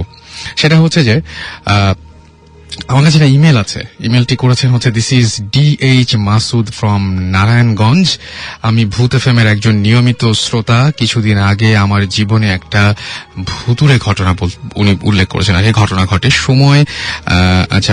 সময় কালটা ছিল 5th নভেম্বর। আমাদের গ্রামের বাড়িতে একটা বিয়ে বাড়ির দাওয়াতে উনি যাচ্ছিলেন। 3rd নভেম্বর আমার পরিবারের সবাই গ্রামে চলে যায়, কিন্তু আমি একা কাজে আটকে যাই, তাই আমাকে পরের দিন রওনা দিতে হয়। That means 4th November. Narayanganj থেকে রওনা দিতে দিতে রাত প্রায় 9টা বেজে যায়। গ্রামে আমাদের বাড়িতে একটু ভেতরে বলে বাস থেকে নেমে একটু পথ রিকশায় যেতে হয়। শীতের রাত বলে রাস্তায় তেমন একটা মানুষজন ছিল না। অনেক কষ্টে একটা রিকশা জোগাড় করতে পারি। যখন রিকশাতে উঠলাম তখন প্রায় রাত 12:45 মতো বাজে। সারা রাস্তায় আমি 2-4টা কথা বললেও রিকশাওয়ালা একটা কথাও বলেনি। এমনকি সে যে রিকশা চালাচ্ছে তাতেও কোনো শব্দ হচ্ছে না। রাত প্রায় 1টা বাজে। বাড়ির কাছে চলে আসলাম। তার সাথে আমার ভাড়ার ব্যাপারে কথা হয় 22 টাকা। তাকে আমি 20 টাকা দিয়ে বললাম ভাঙতি নাই, যদিও কথাটা মিথ্যা ছিল। তখন সে বলল ভাঙতি আছে আমি জানি, মিথ্যা কথা বলবেন না। আমি তার কথা শুনে একটু উঁচু গলায় বললাম আমি মিথ্যা কথা বলছি মানে? আমি মিথ্যা কথা বলি? সে আবারও বলল আপনি মিথ্যা কথা বলেছেন। আমি আবারও বলি ভাঙতি নাই, অন্য একদিন নিয়ে যেও। তখন সে আমার দিকে অদ্ভুত দৃষ্টিতে তাকিয়ে বলল মিথ্যা কথা বলার পরিণাম ভালো না, খুব খারাপ, খুব খারাপ। তারপর আমি যখন বাসায় গিয়ে কাপড় চোপড় চেঞ্জ করি তখন আবিষ্কার করি আমার পকেটে কিছু 100 টাকার নোট ছিল, সেগুলো নেই। মানি ব্যাগ চেক করে দেখলাম সেখানেও টাকা যা ছিল কিছুই নেই। বাকি কাগজপত্র সব ঠিক আছে। তখন আমি কিছুটা ভয় পেয়ে যাই। হঠাৎ মনে পড়ে আমার সুটকেসে 10,000 টাকা ছিল, যেটা বাসায় রাখা আর কি, যেটা বিয়েতে খরচ করার জন্য আনিয়েছিলাম। সবচেয়ে অবাক করার মতো বিষয় হলো সেই 10,000 টাকাও পাওয়া যায়নি, যেটা বাসায় ছিল। যদি আমরা মনে করি যে মানি ব্যাগটা কেউ পকেট মারা নিয়েছিল বা কিছু একটা হয়েছিল, বাট বাড়িতে যে 10,000 টাকা ছিল সেই 10,000 টাকাও নেই। কিন্তু আমার স্পষ্ট মনে আছে বাস থেকে নামার 15 মিনিট আগেও আমি টাকাটা চেক করেছিলাম। আর এরপর থেকে আমি আর কোনো দিন রিক্সাওয়ালাদের সাথে ভাড়া নিয়ে কোনো ধরনের কোনো বাকবিতণ্ডা করি না। This is the true story and what happened in my life. তো আমি বললাম সেটাই, যে যদি কারোর সাথে কোনো ঝামেলা হয় বা এরকম, মানে কার সাথে ঝামেলা করছি আমরা, বেসিক্যালি আমরা জানি না যে আমাদের চারপাশে কারা। আমাদের এই যে আজকে যে ঘটনাটা শুনলাম যে আনোয়ার চেয়ারম্যান, যিনি মৃত একজন মানুষ, তিনি নাকি বাসা চিনিয়ে নিয়ে আসলেন। এবং আমি এছাড়াও আরেকটা ঘটনা বললাম, সেটা হচ্ছে এখন যে ঘটনাটা আমরা শুনলাম যে একটু আগে, যে ওনার বন্ধু ওনাকে এবং এর পরিচিত রিক্সাওয়ালা তাকে বাসায় নিয়ে এসছেন। তারা কারা? সুতরাং আমি সবসময় একটা কথা বলি যে আমাদের চারপাশে কারা আছে বেসিক্যালি আমরা জানি না। আমরা কাদের সাথে ওঠা বসা করছি, তারা কে, আমরা সত্যিই কি জানি না। সো আপনাদের যদি এই নিয়ে কোনো ধরনের কোনো অভিজ্ঞতা থাকে তাহলে অবশ্যই আমাদের SMS করতে পারেন। শাউট লিখবেন, SHOUT শাউট, স্পেস দিয়ে আপনার নাম, স্পেস দিয়ে আপনার মেসেজ পাঠিয়ে দিবেন 9840 নাম্বারে। আর যারা ইমেল করতে চান তারা bhutfm@radiofurti.fm এ ইমেল করবেন, এবং ইমেলের সাথে অবশ্যই নাম, ঠিকানা এবং আপনার ফোন নাম্বার, এই তিনটা, যে ফোন নাম্বার সবসময় অ্যাভেলেবল, এরকম একটা ফোন নাম্বার অবশ্যই জানাতে ভুলবেন না। আর আমিও বলবো যে আপাতত একটা ব্রেক নিয়ে আসি। তার আগে বলবো যে আমাদের অমিত SMS করেছেন আনাফি, তানিয়া, অভিষেক SMS করেছেন, পূজন, রাব্বি SMS করেছেন, আনোয়ার, মনির, কমল, দোলা, অপেল, রুবেল সহ আরো অনেকে। এছাড়াও আমাদের SMS করেছেন দেখতে পাচ্ছি ফারুক, অনি, মাহিন, সুমন, আখি সহ আরো অনেকে। সো স্টে টিউনড, রেডিও ফুর্তি ফিরে আসবো একটু পরেই। আর এখন আপাতত একটা গান শুনে আসবো, কোথাও যাবেন না, ফিরে আসছি এই গানটি পরপরই।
Ba-da-ba-ba-ba-da.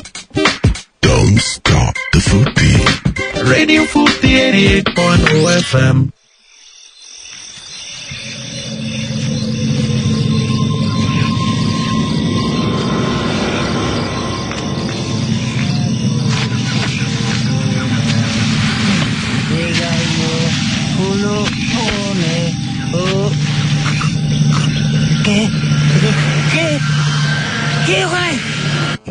FM.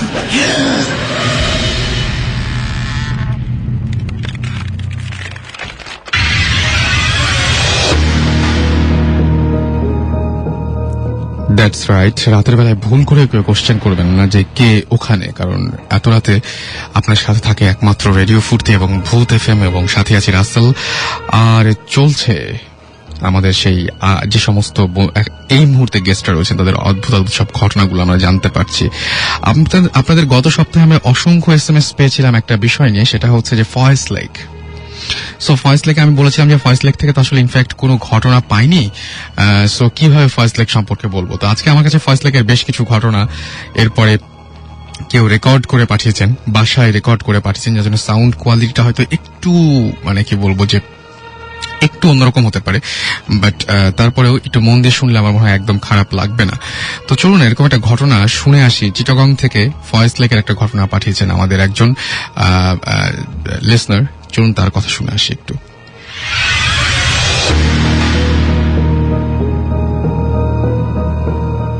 হাই, আমি পারভেজ। প্রথমে সবাইকে জানাচ্ছি হ্যাপি নিউ ইয়ার।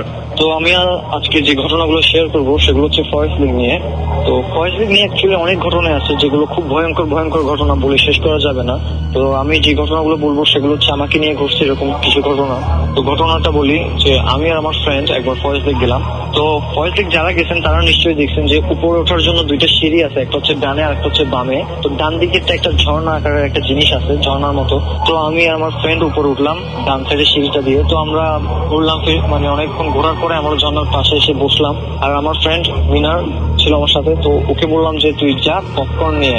তো গেল, আমিও খুব অন্যমনস্ক হয়ে মানে ঝর্ণার পানি দেখতেছিলাম। তো অনেকক্ষণ মানে খুব অন্যমনস্ক হয়ে পানি দেখতেছিলাম আমি। তো হঠাৎ আমার চোখ বামে গেল। সেখানে আমি দেখলাম যে একটা মহিলা কালো কাপড় পরে, মানে ওনার সারা গায়ে কালো কাপড় পরা, মানে চাদরের মতো অনেকটা। আর কাপড়টা ছিল খুব পুরনো, পুজো হয়ে উনি ঝর্ণার উপর একটা তাক আছে সেখানে বসে রয়েছে। তো সেখানে বসার আসলে কোনো স্কোপ নাই, সেখানে বসা মানে সম্ভব না অ্যাকচুয়ালি সেটা না যে ওখানে কেউ মানে বসে না। তো আমি একটু আশ্চর্য হলাম যে কি ব্যাপার, মহিলাটা এরকম করে বসে রইলো কেন, মাথা নিচু করে পুজো হয়ে, আর চুলগুলো ছিল এলোমেলো। তো আমি উঠলাম, উঠে একটু দাঁড়ায়া উকি টুকি মারলাম। তারপরে আমি ভাবলাম যে হয়তোবা এমনি বসে রয়েছে। যাই হোক, আমি আবার আমার মতো ইয়াতে করতেছি। তো হঠাৎ আমার ফ্রেন্ড আসলো, আমাকে পপকর্ন দিল। আমি ওরে খুব আস্তে আস্তে বললাম যে কি ব্যাপার, এই মহিলাটা পাগল নাকি যে উনি এরকম করে বসে রয়েছে ইয়ার উপরে, এখানে কি বসা যায়? কাউকে তো কোনো সময় বসতে দেখি নাই। তো বলতে তুই কার কথা বলছিস? আমি বললাম যে ওই যে ওখানে একটা যে মহিলাটা বসে রয়েছে কালো কাপড় পরা। তো বললো যে ওখানে তো কেউই নেই। যখন আমি মানে ফিরলাম তখন দেখলাম যে না, সেখানে কেউই নেই। তো জিনিসটা আমি খুব আশ্চর্য হলাম। তারপরে আমি ভাবলাম যে না, হতে পারে অ্যাকচুয়ালি আমার কল্পনা।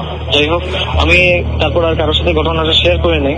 তো আমি 3-4 মাস পরে আমি ঢাকায় গেলাম আমার একটা কাজিনের বাসায়। কাজিন অ্যাকচুয়ালি আমার ফ্রেন্ড ধরনের। তো যাই হোক, আমি গেলাম সেখানে। তো অনেকদিন দেখা সাক্ষাৎ নাই ওর সাথে। তারপর আমার কথা বলতেছি ওর সাথে। তো হঠাৎ কথার ছলে মানে ফয়েজ লেক চলে আসছে। তো বলতো তোদের ফয়েজ লেকটা অনেক ভয়ঙ্কর, যেমন সুন্দর এমনি ভয়ঙ্কর। আমি ওরে বললাম যে কেন বলতেছিস? ও বললো যে আমি আর আমার একটা ফ্রেন্ড আমরা গেলাম ফয়েজ লেকে একবার। তো ফয়েজ লেকে যখন আমরা গেছি তখন মানে অনেকটা সন্ধ্যা। তখন আমি একটা জিনিস দেখলাম। বললাম কি? দেখলাম যে ঝর্ণার মানে যেখানে একটা ঝর্ণা আছে, তো ওইটার উপরে তাকে একটা মহিলা কালো কাপড় পরা এবং সে কুজো হয়ে বসে রয়েছে। আর তখন ছিল মানে সন্ধ্যা, আর আমিও দেখছিলাম সন্ধ্যায়। তো আমি মানে মনে মনে বললাম, তখন আমি ওরে বলি নাই, আমি তখন মনে মনে বললাম যে কি ব্যাপার, ঘটনাটা তো আমার সাথে মিলে যাচ্ছে। তো যাই হোক, এরপর আমি ওর থেকে মানে শুনলাম যে ও বলতেছে যে মানে মহিলাটাও ওখানে বসে রয়েছে। তো ওর ফ্রেন্ড কি করলো, মহিলাটার কাছে গেল এবং সে ওনাকে মানে ডাকলো তো উনি যখন ওনার দিকে তাকাইছে নাকি ও বেহুশ হয়ে গেছে, মানে মহিলাটার চেহারা যে মানে এতটাই ভয়ঙ্কর ছিল যে ও সাথে সাথে বেহুশ হয়ে গেছে সেখানে। তো আমার ফ্রেন্ড ও কি করলো, ওর ফ্রেন্ডকে মানে সেখান থেকে দিল, সবাই আসলো, মানে ওকে তারপর বাসায় নিয়ে মানে নিয়ে চলে গেছে ওরা। তো ইত্যাদি ইত্যাদি এরকম আরো কিছু বললো। তো আমি বললাম যে তুই প্রথম যে ঘটনাটা বলছো সেটা তো আমার সাথে মানে আমিও এই জিনিসটা পেস্ট করছি। তো তখন আমরা দুজনেই আসলে মানে ভয় পাইলাম জিনিসটা, কারণ আমি মনে করছিলাম হতে পারে এটা আমার কল্পনা, কিন্তু না, এটা আমার ফ্রেন্ড, তারপরে ওর ফ্রেন্ড, মানে তিনজন মানুষ এটা একই জিনিস দেখলাম, যে মানে আসলে সত্যি এটা অনেক ভয়ঙ্কর একটা জিনিস। রাইট, ঘটনাটা ছিল ফয়েজ লেকের, এবং ফয়েজ লেক সম্পর্কে আমাদের আরো ঘটনা আছে। যেমন আমাদেরকে সহমিতা আচ্ছা না, আমাদেরকে আরেকজন SMS করেছেন, ইমেল করেছেন, তার নাম হচ্ছে সিফাত ইমেল করেছেন, এবং তিনি ইমেল করেছেন চিটাগং থেকে। তারও ফয়েজ লেক নিয়ে একটা ঘটনা জানা আছে, সেই ঘটনা তিনি শেয়ার করেছেন। সময়টা ছিল রাত, আর রাতটা ছিল থার্সডে নাইট। হিরণ বরাবরের মতো বর্ষির সিট কিনেছিল। আচ্ছা, বর্ষির সিট কিনেছিল। এইবার সিট কিনেছিল ভাটিয়ারি লেকে। ওকে, মানে এটা কি মানে বর্ষির সিট আমি ঠিক জানি না, এটা মনে হয় মাছ ধরার জন্য কোনো একটা কিছু, এবং এটা চিটাগং এ যারা আছেন তারা আরো ভালো বুঝতে পারবেন। ভাটিয়ারি লেকে রাত ধীরে ধীরে গভীর হতে লাগলো। আপনারা হয়তো জানেন যে লেকে, নদীতে কিংবা সাগরে বর্ষিতে খুব একটা মাছ ধরে না, যে কয়েকটা লাগে তাও বড়সড়ই লাগে। হিরণের সাথে একজন পার্টনারও ছিল। হিরণ হঠাৎ খেয়াল করলো পার্টনারের যিনি সাথে ছিলেন তিনি ঘুমিয়ে পড়েছেন, কারণ তার পার্টনার জানতেন হিরণ ঘুমোবে না। রাত আরো গভীর হতে লাগলো। হঠাৎ হিরণ খেয়াল করলো ছোট একটা ছেলে সাঁতরে সাঁতরে লেক পার হচ্ছে। একবার এপার থেকে ওপার যাচ্ছে, আর একবার ওপার থেকে এপার আসছে। চাঁদের আলোতে ছেলেটির গায়ে পড়ার সাথেই কালো বর্ণের ছেলেটিকে দিকে হিরণের দৃষ্টি আটকালো। হিরণ ছেলেটি সম্পর্কে কিছু ভেবে ওঠার আগেই ছেলেটি অদৃশ্য হয়ে গেল। পরক্ষণেই লেকের ওপারে পাহাড়ের গা ঘেঁষে যেখানে জঙ্গল, সেই জঙ্গলের মধ্যে দেখলো হিরণ যে সাদা রঙের আলখেল্লা পরা একজন মানুষ, যিনি নামাজ পড়ছেন। মানুষটি নামাজ পড়া শেষে সালাম ফিরালো। অমনি হিরণের চোখে মানুষটির দৃষ্টি আটকালো। যখন নামাজ পড়ার সময় হিরণের দিকে তাকালো, আর কি সালাম ফেরানোর সময় আটকালো। হিরণ ভাবছিল এত রাতে জঙ্গলের মধ্যে মানুষটি কিসের নামাজ পড়ছে। ভাবতে ভাবতেই হঠাৎ হিরণ দেখে মানুষটি নেই। সেই পরপর দুটি মানুষকে দেখলো, একজনের সাথে একজন সাঁতরে লেক পার হচ্ছিল, আরেকজন জঙ্গলের ভেতরে নামাজ পড়ছিল। হিরণ যাদেরকে দেখলো তারা কারা, তারা কে, এইসব কোনো ব্যাখ্যা তার কাছে ছিল না। পরদিন খুব ভোরে হিরণকে অজ্ঞান অবস্থায় পায় তার পার্টনার। পরদিন খোঁজ খবর নিয়ে স্থানীয় মানুষদের কাছে জানা গেল রাতে এরকম অনেকেই অনেক কিছু দেখে। হিরণেরও সেরকম একটা ব্যাপার হয়েছে, এবং হিরণের কাজিন সিফাত এই ঘটনাটি আমাদের ইমেল করেছেন। সো ফয়েজ লেক নিয়ে এরকম অসংখ্য ঘটনা আছে, আমি বুঝতে পারছি। সেই ঘটনাগুলি যদি আপনার জানা থাকে, আপনি যদি স্টুডিওতে আসতে চান, অলওয়েজ ওয়েলকাম। আর আপনি যদি আমাদের লিখে পাঠাতে চান, তাহলে অবশ্যই লিখে পাঠাতে পারেন bhootfm@radiofurti.fm। এছাড়া আপনি আমাদের SMS করে যদি আসতে চান জানাতে পারেন। আমাদের SMS করার নিয়মটি হচ্ছে মোবাইলের মেসেজ অপশনে গিয়ে টাইপ করে ফেলতে হবে আপনাকে SHOUT শাউট স্পেস আপনার নাম স্পেস আপনার মেসেজ পাঠিয়ে দিতে হবে 9840 নাম্বারে। আমরা আবারও ফিরে যাব আমাদের প্রথম অতিথির কাছে। ওকে, আপনার নামটা বলে আবার শুরু করবেন। অনেকেই হয়তো অনেকক্ষণ আমরা অন্য বিষয় নিয়ে আলোচনা করেছি। সো নাম কাইসার রহমানি। উনি এর আগে দুটো ঘটনা বলেছেন পরপর, তাই না? চাঁপাইনবাবগঞ্জের ঘটনা। চাঁপাইনবাবগঞ্জে আমার মূল ঘটনাটার আগে কি আরেকটা ঘটনা বলা যাবে? হ্যাঁ শিওর, আপনি বলতে পারেন। সেই ঘটনাটা আমিও প্রত্যক্ষদর্শী। আমি এর আগেও বললাম যে আমি আর আমার ফুফাতো ভাই, কাজিন তুহিন ভাই, আমার অনেক সিনিয়র, আমরা একসাথে এক ঘরে ঘুমাতাম। মানে ফুফাতো ভাই আমাদের সাথে থাকতেন। তখন আমি ক্লাস 8 অথবা 9 পড়ি। হুম তো আমাদের বাড়িটা মাটির দোতলা, তার পাশে আবার একটা ছোট্ট কয়েকটা ঘর। হুম তো আমাদের যেটা বাথরুম ছিল সেটার কোনো দরজা ছিল না, সেটা ছিল আপনার চট, মানে গ্রামে চট বলে ওটাকে আর কি, মানে যেটা হচ্ছে বস্তা, বস্তা বা স্যাক। হ্যাঁ, হ্যাঁ, ওটা দিয়ে দেওয়া হয়েছিল ওটার উপরে বাথরুমে। হুম তো আমি ঘরে, তুইন ভাইয়া প্রায় রাত তখন 2:30-3টা এরকম হবে, উঠেছে বাথরুমে যাবে এই জন্য। ওকে। তো উঠে দেখে যে পানির শব্দ। হুম তো উনি লাইট যেহেতু উনি অন করেছে, আমার ঘুম ভেঙে গেছে। তো উনি আবার ভাবলো যে মামি মানে আমার আম্মা অথবা আব্বা থাকতে পারে। তো উনি আম্মার কথাটা বেশি মনে করছে, যে মামি হয়তো আছে, এই জন্য আবার চলে আসছেন ওখান থেকে ঘরে। 10-15 মিনিট পরে আবার সেখানে গেছে, দেখেছে পানি পড়ছে। ওকে। তো উনি বিষয়টা খুব সহজভাবে নিয়েছে, আসছে। এসে আবারও প্রায় 15-20 মিনিট পরে গেছে, দেখেছে তখনও পানির শব্দ, পানি ব্যবহার করলে যে আওয়াজ যেরকম শব্দ হয় সেরকম শব্দ হচ্ছে। তারপরে এসে আমাকে বলছে যে কি বাথরুমে মনে হয় মামি গেছে অথবা মামা গেছে। মানে আমি জিজ্ঞেস করেছি যে কি ব্যাপার। তো এতক্ষণ লাগার তো কথা না, প্রায় 45 মিনিট 1 ঘন্টা হয়ে গেছে এরকম।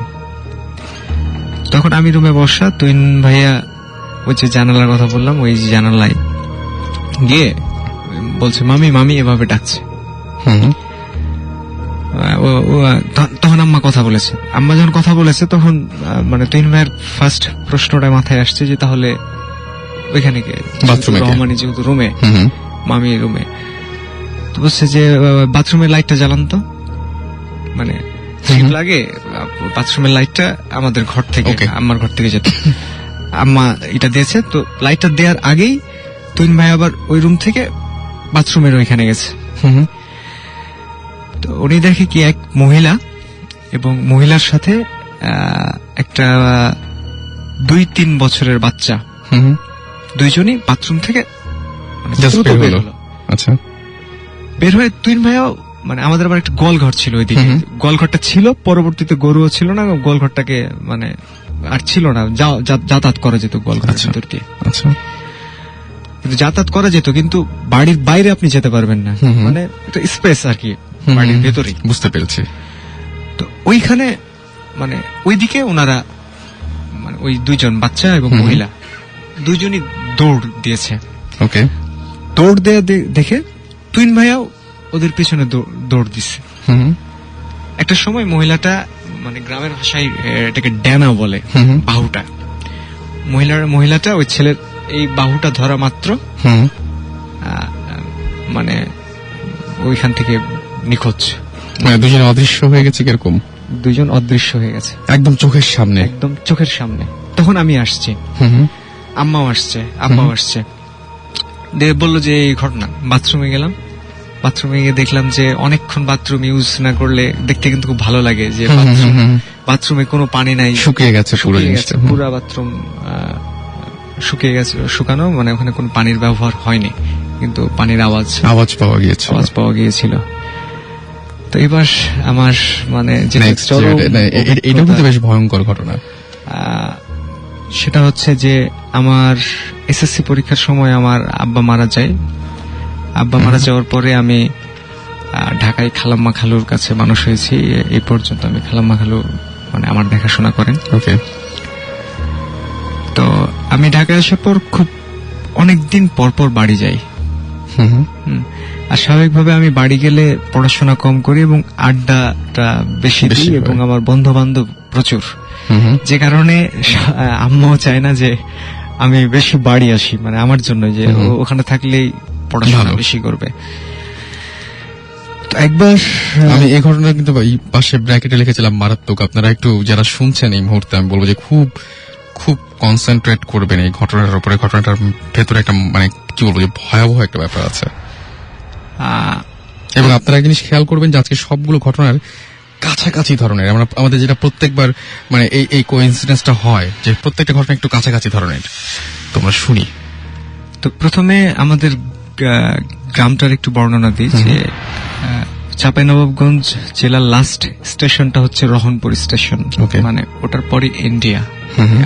আমি গিয়েছি, আমি ওই দিক দিয়ে মানে ওই পুরো জায়গাগুলো আমার দেখা আছে এই জন্য যে আমি ওই দিক দিয়ে একবার ইন্ডিয়া গিয়েছিলাম। আচ্ছা, হতে পারে। হ্যাঁ, তো আমাদেরটা লাস্ট স্টেশন, যার ফলে মানে আমাদের রহনপুর গ্রামে অসংখ্য পাগল দেখা যায়।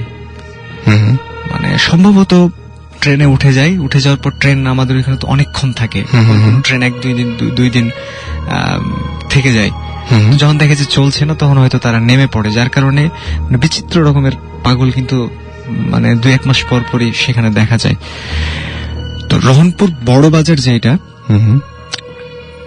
সেখানে একজন পাগল ছিলেন, ওর নাম হচ্ছে সামু পাগল। আমরা স্থানীয়ভাবে তাকে সামু পাগল বলি। তো সামু পাগল ওর হচ্ছে যে পাগলরা সাধারণত একটু অপরিষ্কার হয় এবং মানে চুল অপরিষ্কার হয়, দাড়ি গোসল করে না ঠিক মতো, কিন্তু ওটার সে বিপরীত ছিল। আচ্ছা, সুদর্শন ছিল চেহারা, মানে ফর্সা, মুখ ভর্তি কালো দাড়ি, আর চুলও অনেক ঘন এবং খুব বড় না, কিন্তু মানে ঘনত্বের কারণে মনে হতো যে অনেক মানে অনেক বেশি চুল। এবং আমি দেখেছি ওনাকে যে উনি বসতো মুনি ঋষিদের মতো, মানে চালচলনে একটা আভিজাত্য ছিল। এবং মানে পাগলরা পাগলামি করতো, ও কিন্তু পাগল, কিন্তু পাগলামি করতে আমি কখনো দেখি না। এই রহনপুর বড় বাজার যেটা, মানে বাজার একটা, ওই বড় বাজারে সিলেক্টিভ 5 থেকে 6টা দোকানে সে নিয়মিত বসতো, আর ওখানেই থাকতো, ওখানেই ঘুমাতো। বাজারের যে ছাউনিগুলো, যে দোকানগুলোতে বসে থাকতো, তো বসতো। আবার মুনি ঋষিরা ধ্যান করে যেভাবে, ঠিক ওইভাবে বসতো, আর বিড় বিড় নিজে নিজে কি বলতো।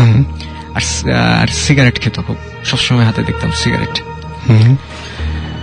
ওই নির্দিষ্ট কয়েকজন লোকের কাছে চাইতো কিছু, কেউ দিলে খেত, না দিলে খেত না, এবং উপদ্রব করতো না সে। ওকে, এই কারণে তাকে মোটামুটি এখনো আমার মনে হয় যে সবাই খুব বেশ সমাদর করে বা সবাই তাকে পছন্দই করে বলা যায়। তো আমি আব্বার মৃত্যুর পর খালু আমাকে ঢাকায় নিয়ে চলে আসে, আমি ঢাকার বিসিএসসি কলেজে ভর্তি হই। একবার প্রায় 1 বছর পরে আমি বাড়ি গেলাম। ওকে, বাড়ি যাওয়ার পরে নাইট কোচে বাড়ি গেছে, সকালবেলা পৌঁছেছি, রেস্ট নিয়ে বিকেলবেলা বের হয়েছি। বিকেলবেলা বের হয়ে বন্ধুদের সাথে আড্ডা, এবং আমি মানে এখন পর্যন্ত এখনো বাড়ি গেলে আম্মার প্রচন্ড বকা খাই এবং প্রচুর রাত করি, মানে বাসায় ফিরতে রাত হয়ে যায়। তো তখন আড্ডা দিতাম। আমাদের ওখানে একটা সিনেমা হল আছে, মুক্তাশা সিনেমা হল। ওই সিনেমা হলে আমরা প্রত্যেক মানে বন্ধুরা আড্ডা দিই সবাই, এবং রাত হয় অনেক। তো একদিন আড্ডা দিতে দিতে প্রায়, এটা হচ্ছে 2000 সালের ঘটনা। 2000 সালের ঘটনা। তখন আমি কলেজে 2য় বর্ষে পড়ি। আচ্ছা, তো আড্ডা দিলাম অনেকক্ষণ আড্ডা দেওয়ার পরে আমি বাড়ি যাব।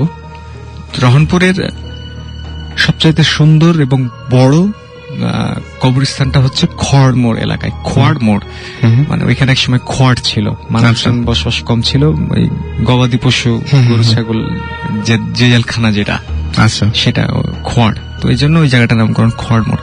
তো এই খোয়াড় মোড়ে আমাদের নতুন বাড়িটা, ওই বাড়িতে আমরা এখন থাকি। তো ওই সবচেয়ে সুন্দর বড় কবরস্থানটা পরিষ্কার পরিচ্ছন্ন খুব, এবং কবরস্থান সম্বন্ধে আর যা যা থাকে যে খুব ভয়ঙ্কর এটা সেটা, আমাদেরটা সেটা না, আমাদেরটা হচ্ছে খুব মানে পরিষ্কার পরিচ্ছন্ন এবং খুব চমৎকার একটা কবরস্থান। তো ওইখান থেকে আমার বাড়ি যেতে হেঁটে যেতে 5 মিনিট লাগে। আচ্ছা, ওইখান দিয়ে যেতে হয়। তো রাত 12:30 1টা প্রায় বেজে গেছে আড্ডা দিতে দিতে। আমি গেলাম কবরস্থানের পাশ দিয়ে। তো সামু আসছে, সে নির্দিষ্ট কয়েকজনকে যে পছন্দ করতো, তো ওর মধ্যে আমি একজন ছিলাম। আচ্ছা, তো সামু এসে বলছে যে টাকা দে। আমি আবার তুই বলতাম ওকে। তুই বলতাম, আসলে বলাটা আসলে ঠিক না, কিন্তু বলতাম কেন জানি। বলছে যে টাকা দে। তো আমার তাকে ভালো লাগতো, কারণ সে একটা পাগল, কিন্তু এই যে মনির ঋষিদের মতো চলাচল, কোনো পাগলামি করে না, পরিষ্কার পরিচ্ছন্ন, এবং দীর্ঘদিন থেকে তাকে দেখে আসছে, ছোটবেলা থেকে প্রায় 20 বছর একই জায়গায় ছিল, যার ফলে একটা মায়া মমতা কাজ করে তার প্রতি। আমি অনেকদিন পরে বাড়ি গেছি, আমি দিলাম টাকা দিয়ে পরের দিনও বিকেলবেলা বের হয়েছি, 1টা-2টা পর্যন্ত ঘুমাই, কাজ থাকে না তো বাড়িতে গেলে কোনো। আর আম্মাও বকাঝকা তখন একটু কম করে, ভাইয়া একটু বকাঝকা করে। তো আবার আড্ডা দিয়েছি, ঘোরাফেরা করেছি। তা আমার কোনো বন্ধুর বাড়ি মানে খোয়াড় মোড়ে না, বিভিন্ন জনের বিভিন্ন জায়গায়। ওকে। তো আমি আবার বাড়ি আসছি 12:30 একটা। আর তখন কবরস্থানটা মানে এখন সেটা বাউন্ডারি দেওয়া হয়েছে এবং পর্যাপ্ত লাইট লাগানো হয়েছে, তখন এটা ছিল না। ওকে। এবং ওইখানকার মোড়টাতে অনেক ক্লিনিক হয়েছে এখন, তো ক্লিনিক গুলো ছিল না, একদম ফাঁকা জায়গা ছিল এটা। আমি আসছি, আস্তে কবরস্থানের পাশ দিয়ে আসছি, আবার সামু আসছে। সামু এসে বলছে যে টাকা দে। আমি কিছু মনে করিনি, আমি দিলাম, চাইতেই পারে, স্বাভাবিক। বাসায় চলে গেছি, বাড়িতে চলে গেছি। ভাইয়া বকাঝকা করলো, আম্মারও একটু ঝামেলা হয়, কারণ রাত্রেবেলা আবার আম্মাকে উঠাতে হয়, আমার আম্মা খাবার দেয়। ওকে। পরে 2-1 দিন আসছি, কোনটা 2-1 দিন আমি আর দেখি নাই তাকে। তারপরে একদিন আমি আসছি, এসে ঠিক কবরস্থানটা পাশ দিয়ে যাচ্ছি, তখনও 1টা-1:30 বাজে। তো মানে কান্নার আওয়াজ, এই হু হু হু করে কান্নার আওয়াজ। তো আমি চিন্তা করলাম যে এখানে মানে কাঁদছে কে। তো দেখলাম যে সামু, ওই এখন যেখানে গেটটা বানানো হয়েছে ওর পাশে, সে ওই মানে জড়সড় হয়ে বসে কাঁদছে। তা আমি আবার তার পাশে গেছি। পাশে গিয়ে আমি বলছি যে কি ব্যাপার, কাঁদছিস কেন? তো ও কিছু বললো না, ও কিছু না বলে আমি যেদিক দিয়ে আসছি সেই দিকে চলে গেল, মানে বাজারের দিকে গেল। আমি আবার ওর বিপরীত দিকে আমার বাড়ি। আমি আর কিছু বললাম না, আমি তখন আমার বাড়ির দিকে যাচ্ছি। তো একটা কাঠের মিল আছে আমার বাড়ির সামনে, তো ওটার কিছু দূর আসা মাত্র হঠাৎ দেখি সে আবার আমার সামনে। আমি আবার একটু অবাক হলাম যে কি ব্যাপার, ও চলে গেল, আসলাম, এখন আবার সামনে আসলো। অবাক হয়েছে, কিন্তু প্রশ্ন জাগে নাই মনে, কারণ সব বিষয়গুলো আমার কাছে স্বাভাবিক মনে হয়েছে। দিয়ে সে বলছে যে আমার খুব ঠান্ডা লাগছে, আমাকে একটা সাদা চাদর দিতে হবে। তো আমি সাদা চাদর, ঠান্ডা, তখন গরমের সময়। তো আমার মানে এখন যেটা মনে হয়, যেমন একটু আগে যে গল্পটা বলছিলাম যে ওই মহিলার হাসি, তো শামুর চোখ দুইটা মানে কেমন একটা মমতা, মানে সে চাচ্ছে। তো ওই চোখ দুটো আমার খুব মনে পড়ে। তো আমি তখন বললাম যে আচ্ছা ঠিক আছে, দিব, যা, ঠিক আছে দিব বলে আমি বাড়ি চলে গেলাম। তারপরের দিন বিকেলবেলা বন্ধুদের সাথে আড্ডা দিচ্ছি, আমার বন্ধু রাজু, তাজ, এরা সবসময় আড্ডা দিই একসাথে, বসে আড্ডা দিচ্ছি। আড্ডা দেওয়ার সময় বলছি যে আবদারটার কথা বললাম সামুর, যে সামুর সাথে এরকম দেখা, 2 দিন টাকা দিলাম, এখন আবার ওর নাকি ঠান্ডা লাগছে, সাদা চাদর নেবে। কথা বলা মাত্র ওরা হাসতে লাগছে। তো মানে আমি কিছু বুঝে উঠতে পারছি না, প্রচন্ড হাসছে তারা, যে কি ব্যাপার, আমি হাসছিস কেন? তো ওরা ফাজলামি করতে শুরু করলো আবার, যে কি চাইছে তোর কাছে? আমি বললাম যে চাদর। কত টাকা দিয়েছিস তুই? আমি কত টাকা দিয়েছিলাম মনে নাই আমার, বললাম যে হ্যাঁ দিয়েছি, এটা সেটা। ওরা আরো হাসছে। তো আমি যখন সিরিয়াস হলাম যে কি ব্যাপার, মানে ঘটনাটা কি বল, তখন বলছে যে শামু তো প্রায় 7-8 মাস আগে মারা গেছে। তো মানে এই কথা শুনে মানে আমি আমিও বুঝতে পারছি না যে মানে ওরা কি আমার সাথে তাহলে কি ফাজলামি করছে নাকি। সেটাই, কারণ আপনার সাথে সামুর তার আগে কয়দিন দেখা হয়েছে মোটমাট? আমার মোট 3বার দেখা হয়েছে এবং 2বার টাকা চেয়েছে, 1বার চাদর চেয়েছে। একটা চাদর চেয়েছে। মাঝখানে শুধু 2 দিন দেখা হয় নাই তার সাথে আমার, মানে এবং 4-5 দিন প্রত্যেকবার ছিলাম। কি গোরস্থানের সামনেই দেখা হয়েছিল? প্রত্যেকবার গোরস্থানের সামনে। এবং লাস্টে একবার যে হ্যাঁ, কাঠে। কিন্তু আমি তাকে গোরস্থান থেকে আসতে দেখিনি। আচ্ছা, মানে তার আশাটা হয়েছে হঠাৎ, সে কোথা থেকে কোন দিক থেকে আসছে এটা আমার মনে হয়নি। আর মনে হয়নি এই কারণে যে একটা পাগল মানে আসতেই পারে, আমার কাছে সেটা মনে হয়েছে। তো ওরা যখন বললো যে মানে সামু মারা গেছে, মানে তখন আমি আমার ঘটনাটা মেলাতে পারলাম না। তখন আমি মানে কাউকে বিশ্বাস করাতে পারলাম না যে বিষয়টা আসলে আমার সাথে এই ঘটেছে। তো আমি তাদেরকে সব ঘটনা খুলে বললাম। ওদের মধ্যে হয়তো কেউ বিশ্বাস করলো, কেউ করে নাই।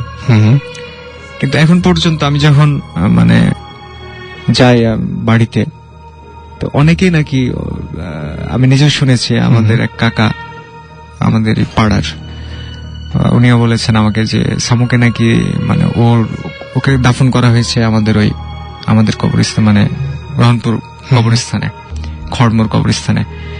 তো দেখা যায় নাকি যে সামু ওই কবরের উপরে বসে জিকির করছে। আচ্ছা, তো এই ঘটনাটা মানে আমিও চাই যে এটা কেউ যদি ভুল প্রমাণ করে দিতে পারতো আমাকে, যে না তুমি ভুল দেখেছো বা তোমার এই জিনিসগুলো ঘটেনি আসলে। হ্যাঁ, যে আসলে তাহলে আপনি ঘটেনি, অনেক খুশি তাহলে হতেন। আমিও অনেক খুশি হতাম যে আমার ভয় লেগেছে বা আমি খুব ভয় পেয়েছি বা আমার খুব খারাপ লেগেছে তা না, আমার ভালো লেগেছে যে একটা মানুষ দেখা দিয়েছে আমার কাছে কিছু চেয়েছে, আমার সেটা মানে ভিতরে ভালো লেগেছে। কিন্তু যখন মানুষ বলে যে না এসব কিছু না, এটা তুমি ভুল দেখেছো, এখন দেখেছি তো আমি, বুঝবেন আপনি, মানে একদম আপনি কি করে বুঝবেন যে আমি ভুল দেখেছি না ঠিক দেখেছি? দেখেছি তো আমি, এবং আমি দেখেছি, আমি সামুকে দেখেছি এবং সে এসেছে। এবং আমিও চাই যদি কেউ এটা প্রমাণ করে দিতে পারে যে না আসলে তুমি দেখোনি, কারণ আমার কাছে তো এখন এটা রহস্য হয়ে আছে যে মানে কেন আপনি একদমই বিলিভ করতেন না ব্যাপারগুলো যে এরকম হতে পারে বা এর ধরনের না। কোনো কিছু। সুতরাং এমন না যে মানে একটা জিনিস পরপর 3বার ঘটেছে আপনার কাছে, হ্যাঁ। এবং আপনি জানতেন না যে এই লোকটা জীবিত না মৃত। হ্যাঁ, আমি জানতাম না, কারণ হচ্ছে যে একটা পাগল বেঁচে আছে না মারা গেছে, এত এটা একটা important কারো মানে কাছে না বন্ধুদের ব্যাপারটা। আড্ডার ভিতরে এটা একটা কোনো ইম্পর্টেন্ট বিষয় না।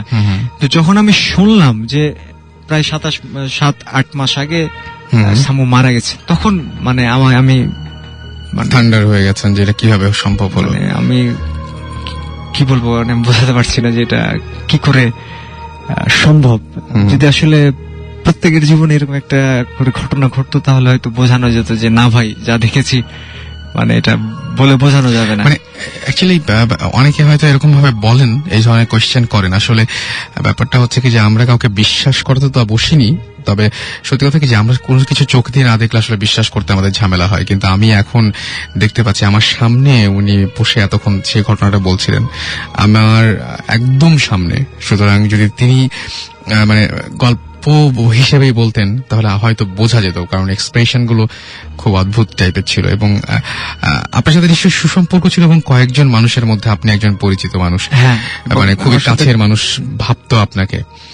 হ্যাঁ, So- এবং রাসেল ভাই আমি মানে একটা কথা বলতে চাই যে আমার দাদা একজন পণ্ডিত মানুষ ছিলেন এবং উনি একটা স্কুলের প্রাইমারি স্কুলের হেডমাস্টার ছিলেন এবং উনি ঘোড়ায় চড়ে স্কুলে যেতে, আগের মানুষ যেটা করতো, অনেক Right. লম্বা ছিলেন এবং হাদিস কোরআন এই সমস্ত সবকিছু ওনার পবিত্র কোরআন ওনার নখদর্পণে ছিল। মানে এতটা উনি মানে ইসলাম নিয়ে থাকতেন। তো আমার দাদাকে দেখতাম যে উনি ঘুমিয়ে আছেন, শুয়ে থাকতে থাকতে হঠাৎ মানে থাপ্পড় মারছেন এভাবে আচ্ছা। শূন্যে, আচ্ছা, বা লাথি মারছেন শূন্যে। জিজ্ঞেস করতাম দাদা কি হয়েছে, বলছে দৌড় ওরা আমাকে খুব ঝামেলা করে, আমাকে খুব জ্বালায়। মানে কে জ্বালায়? জিনরা জ্বালায়, এই জন্য উনি মার দিয়ে সরাচ্ছেন। আমার কাছে যেটা প্রশ্ন হলো যে আমার দাদা বা আমার মা বা আমার চাচি আমাকে কেন একটা ভুল জিনিস বলবেন বা কেন একটা মিথ্যা কথা বলবেন যে আমি এটা দেখেছি, যে আমি দরজা খুললাম আমার দাদা ঢুকলো, পিছন দিকে গিয়ে দেখে যে না দাদা ঢুকে নাই, এটা আমার চাচি আমাকে কেন বলবে? Very true. রিপন এবং পীযূষ আমাদের এসএমএস করেছেন এবং তারা বলছেন যে আচ্ছা তাসবির এসএমএস করেছেন ফ্রম রাহানপুর এবং তিনি বলছেন ঘটনা অনেক ক্রিটিক্যাল। যে ঘটনাটা আপনি বললেন সেই ঘটনাটা আসলে অনেক ক্রিটিক্যাল ঘটনা এবং তারা বললেন যে সামু পাগলা অনেক ভালো ছিল, মানে তার মানে উইচ ইজ মানে কি বলবো যে সত্যি যে ব্যাপারটা সেটা আরো একবার বুঝে নেন আপনারা সবাই। এবং তিনি বলছেন থ্যাংক মানিক ভাইয়া। আমার মানে আমাকে ওখানে মানিক নামে সবাই চেনে। ওখান থেকে এসএমএসটা এসেছে তাসবির নামে কেউ একজন এসএমএস করেছেন এন্ড তিনি বলেছেন যে ঘটনা তাকে নিয়ে যে ঘটনাগুলো সে ঘটনাগুলো আসলে ক্রিটিক্যাল এবং সামু পাগলা যে অনেক ভালো ছিল সেটা তিনি বলছেন।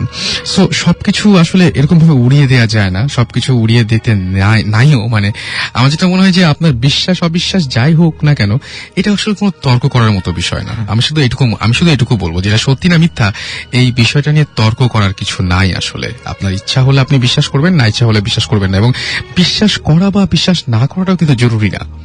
ব্যাপারটা হচ্ছে আপনার যদি জানতে ইচ্ছা করে আপনি জানলেন। হ্যাঁ, মানে আমি কিন্তু কোনোদিন আপনার এই প্রশ্নের উত্তর দেবো না যে আমি বিশ্বাস করি কি বিশ্বাস করি না, সেই প্রশ্ন এখানে আসছে না। সো ব্যাপারটা এরকমই আর কি। যাই হোক, আপনার যদি কোনো অভিজ্ঞতা থাকে তাহলে অবশ্যই আপনি শাউট লিখে স্পেস দিয়ে আপনার নাম লিখে স্পেস দিয়ে আপনার মেসেজটা লিখে পাঠিয়ে দিতে পারেন 9840 নাম্বারে। অ্যান্ড রিয়েলি আপনাদের থ্যাঙ্কস জানাচ্ছি যে বছরের শুরুর দিনটাতে আপনারা সবচাইতে বেশি মানুষ যে শুনছেন আপনাদের এসএমএস দেখে বুঝতে পারছি আমরা সেটা। আমি দেখতে পাচ্ছি এখন আমাদের এসএমএস করেছেন শিমুল এবং তিনি বলেছেন যে আচ্ছা সামু কি ইসলামিক শরিয়ত মতে চলতেন কিনা তিনি এটা জানতে চেয়েছেন। ব্যাপারটা হচ্ছে মানে সামুকে আসলে ধর্ম পালন করতেন কিনা এটা জানতে চেয়েছেন, যে সেটা ইসলাম হোক বা হিন্দু হোক যাই হোক না। না, উনাকে কখনো দেখি নাই মন্দিরেও যেতে কিংবা মসজিদেও যেতে। ম্যাক্সিমাম সময় দেখতাম যে চুপচাপ ওই মুনি ঋষিরা যেভাবে বসে সেভাবে বসে নিজের সাথে নিজে কথা বলছে। ওকে, সেটাই স্বাভাবিক যে একজন মানুষ যাকে সবাই পাগল হিসেবে জানে তার পক্ষে আর এর চাইতে মানে কি বলবো যে অন্য কোনো স্পেসিফিক কোনো কিছু করার প্রশ্ন খুব একটা বেশি আসছে না।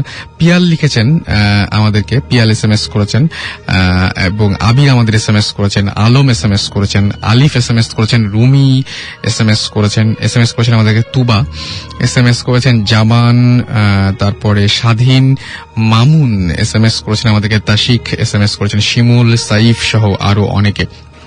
সো সবাইকে থ্যাঙ্কস জানাচ্ছি আরো একবার এসএমএস পাঠানোর জন্য। এবং এসএমএস গুলো হয়তো পড়া হচ্ছে না, কিন্তু সেই এসএমএস গুলো সযত্নে আমাদের কাছে সংরক্ষিত থাকবে। এটা নিয়ে আপনি একদম চিন্তা করবেন না, এটা আপনি একদম পুরোপুরি ধরে নিতে পারেন। আমি একটা ঘটনা একটু আপনাদের সামনে শেয়ার করব। সেটা হচ্ছে যে আমাদের একজন এসএমএস করেছেন এবং তার নামটি হচ্ছে, তিনি যেটা বলছেন যে সোহেল নাসিরাবাদ চিরাগং থেকে এসএমএস করেছেন এবং তিনি বলছেন রাসেল ভাই, আমি আপনাকে এবং আপনার সুমন ভাই, সাকিব ভাই, জিবরান ভাই, ভূত এফএম এর সংশ্লিষ্ট সবাই এবং সকল লিসনারদের অবশ্যই শুভেচ্ছা জানাচ্ছি। আমার নাম সোহেল, চট্টগ্রামে থাকি। ভূত এফএম আমার প্রিয় একটি অনুষ্ঠান, অনেক ভালো লাগতো শুনতে, অনেক ভালো লাগে শুনতে, খারাপ লাগে যখন অনুষ্ঠানটা শেষ হয়ে যায়, আর অপেক্ষায় থাকি কখন ফ্রাইডে নাইট আসবে। আরো ভালো লাগতো যদি অনুষ্ঠানটা সপ্তাহে 2 দিন প্রচার করা যেত। যাক, সে কথা, আমি ভূত এফএম বিষয়ক ব্যাপারগুলোতে অনেক কৌতূহলী। আজকে আমার জীবনে পর্যায়ক্রমে ঘটে যাওয়া কিছু এক্সপেরিয়েন্স আপনার সাথে শেয়ার করতে চাই। আমি তখন ক্লাস 8-এ পড়ি, থাকতাম নারায়ণগঞ্জের মিশন পাড়াতে একটা দোতলা বাড়িতে। বাড়িটার 3 দিকটা ছিল বড় বড় কচুরি পানাওয়ালা পুকুর। ওই সময় নারায়ণগঞ্জে পুকুর বেশি ছিল। দোতলা বাড়িটার পাশের ফ্ল্যাটে ছিল একটি ফ্যামিলি। ভদ্রলোক ছিলেন ব্যাংকার, ওনার 3 মেয়ে 1 ছেলে। ছেলেটা আমার সাথে একই ক্লাসে পড়তো। আর ভদ্রলোকের ওয়াইফ ছিলেন রোগাটে গড়ন, ফর্সা গায়ের রং, কিন্তু মানসিকভাবে অসুস্থ ছিলেন। ওনার আচরণে সেটা প্রকাশ পেত।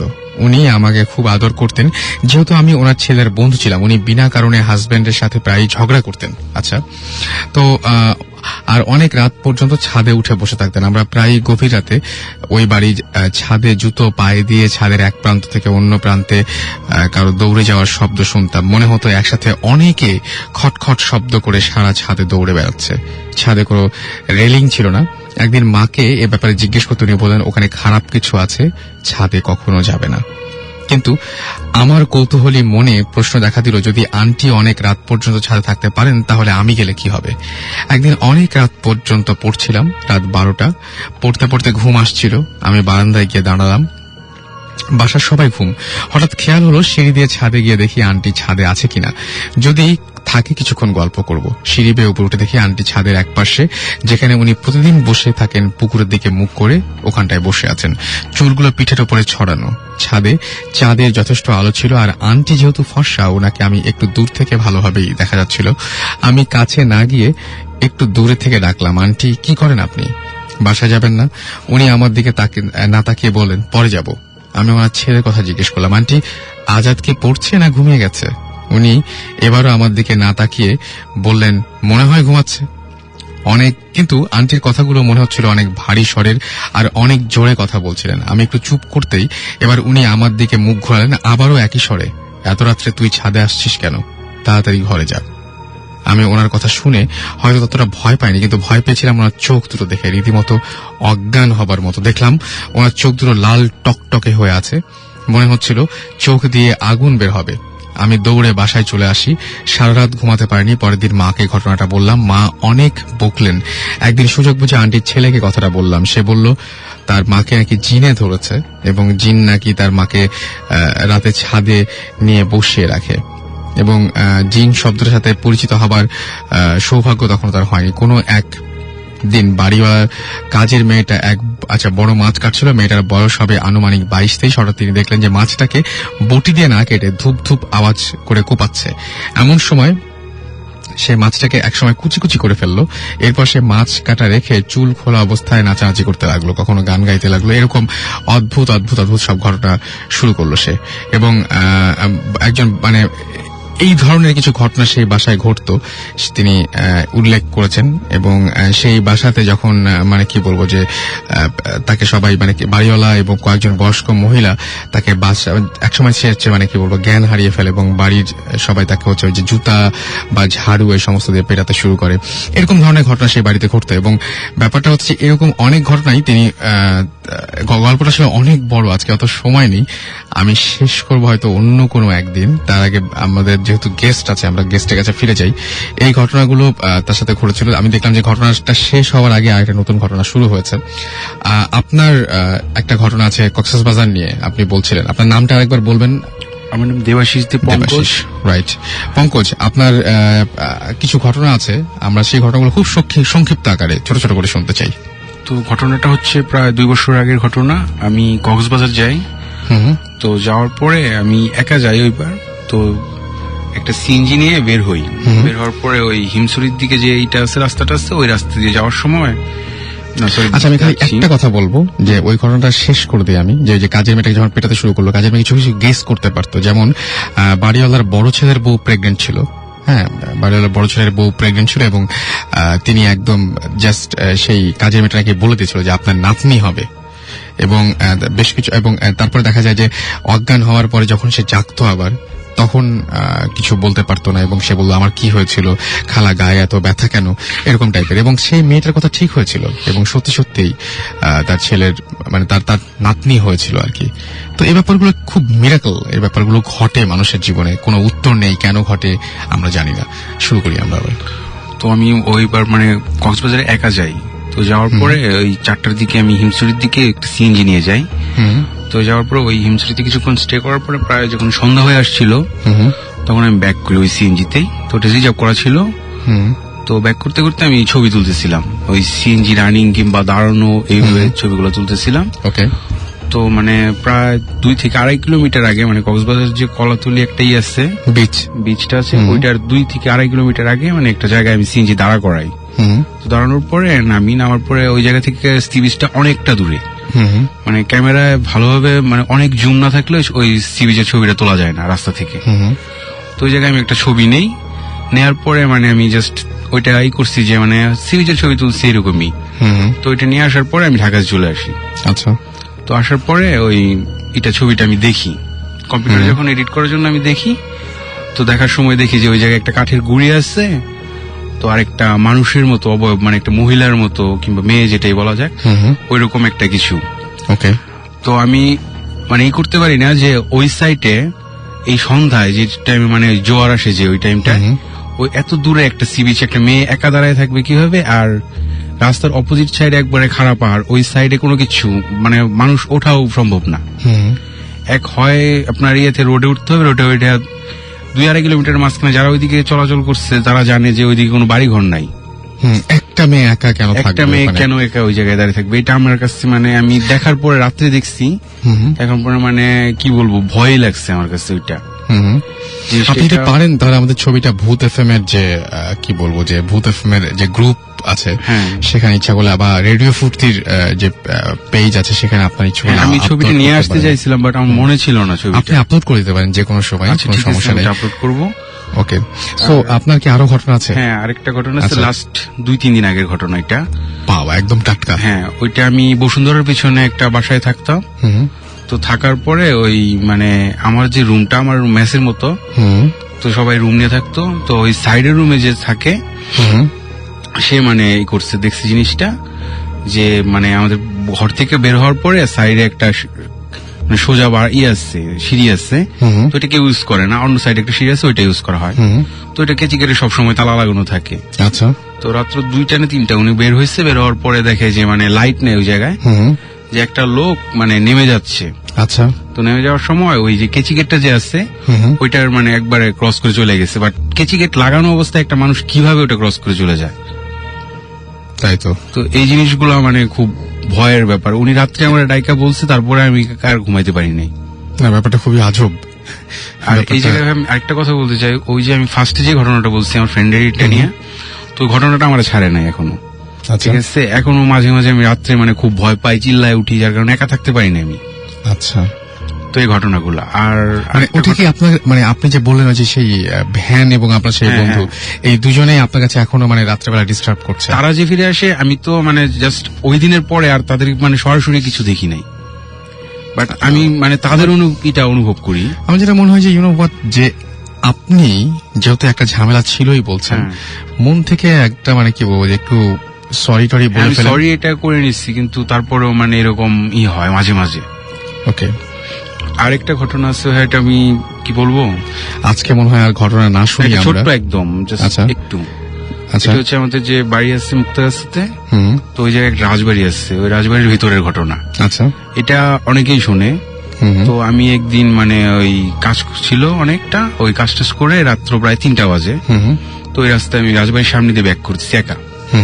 তো ব্যাক করার সময় ওই ইয়াতে মানে রাজবাড়ির সামনে যখন আসছি, তখন মানে নুপুরের শব্দ, আর ওই যে মেয়েরা যেরকম ভাবে হাসে, খুব জোরে হাসলে মানে কিন্তু খুব সুন্দর, আচ্ছা, ওই টাইপের একটা হাসি, আর মানে একটা মেয়ে দৌড়াচ্ছে নুপুর পায়ে, এরকম আমি একটা শব্দ শুনি। তো আমি জানতাম যে ওই জায়গায় মানে এরকম শব্দ হয়, আচ্ছা, অনেকেই শুনে। তো আমি শব্দ শোনার পরে আর মানে ওই জায়গায় দাঁড়িয়ে থাকতে পারি নাই, আমি দৌড়ায় আসছি। আসার পরে ওই আমাদের ওই সাইডে একটা মানে মন্দিরের মতো আছে, ওই জায়গায় চলে গেছি।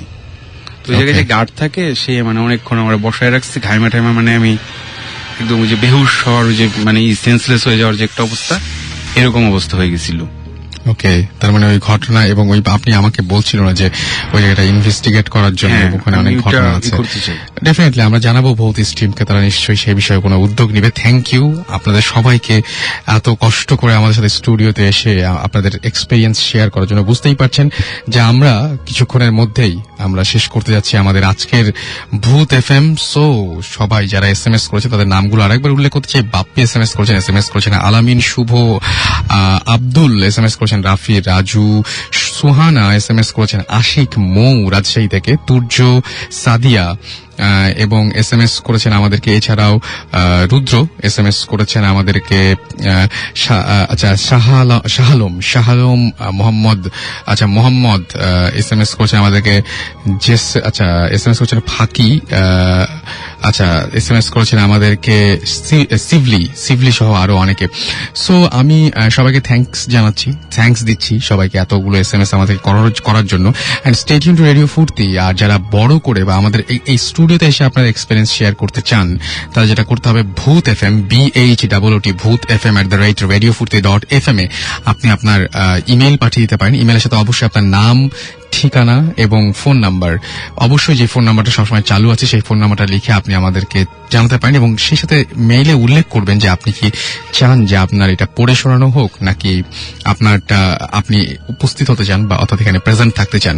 আর যারা চান যে পড়ে শোনানো হবে তারা ইচ্ছা করলে আলাদা একটা ওয়ার্ড ফাইলে বাংলায় আপনার সেই এক্সপেরিয়েন্সটা লিখে দিতে পারেন, যেটা আমাদের জন্য সহজ হয় বোঝার জন্য। যদি ইংরেজিতে চান তাহলে একদম ইংরেজিতে লিখে দিবেন।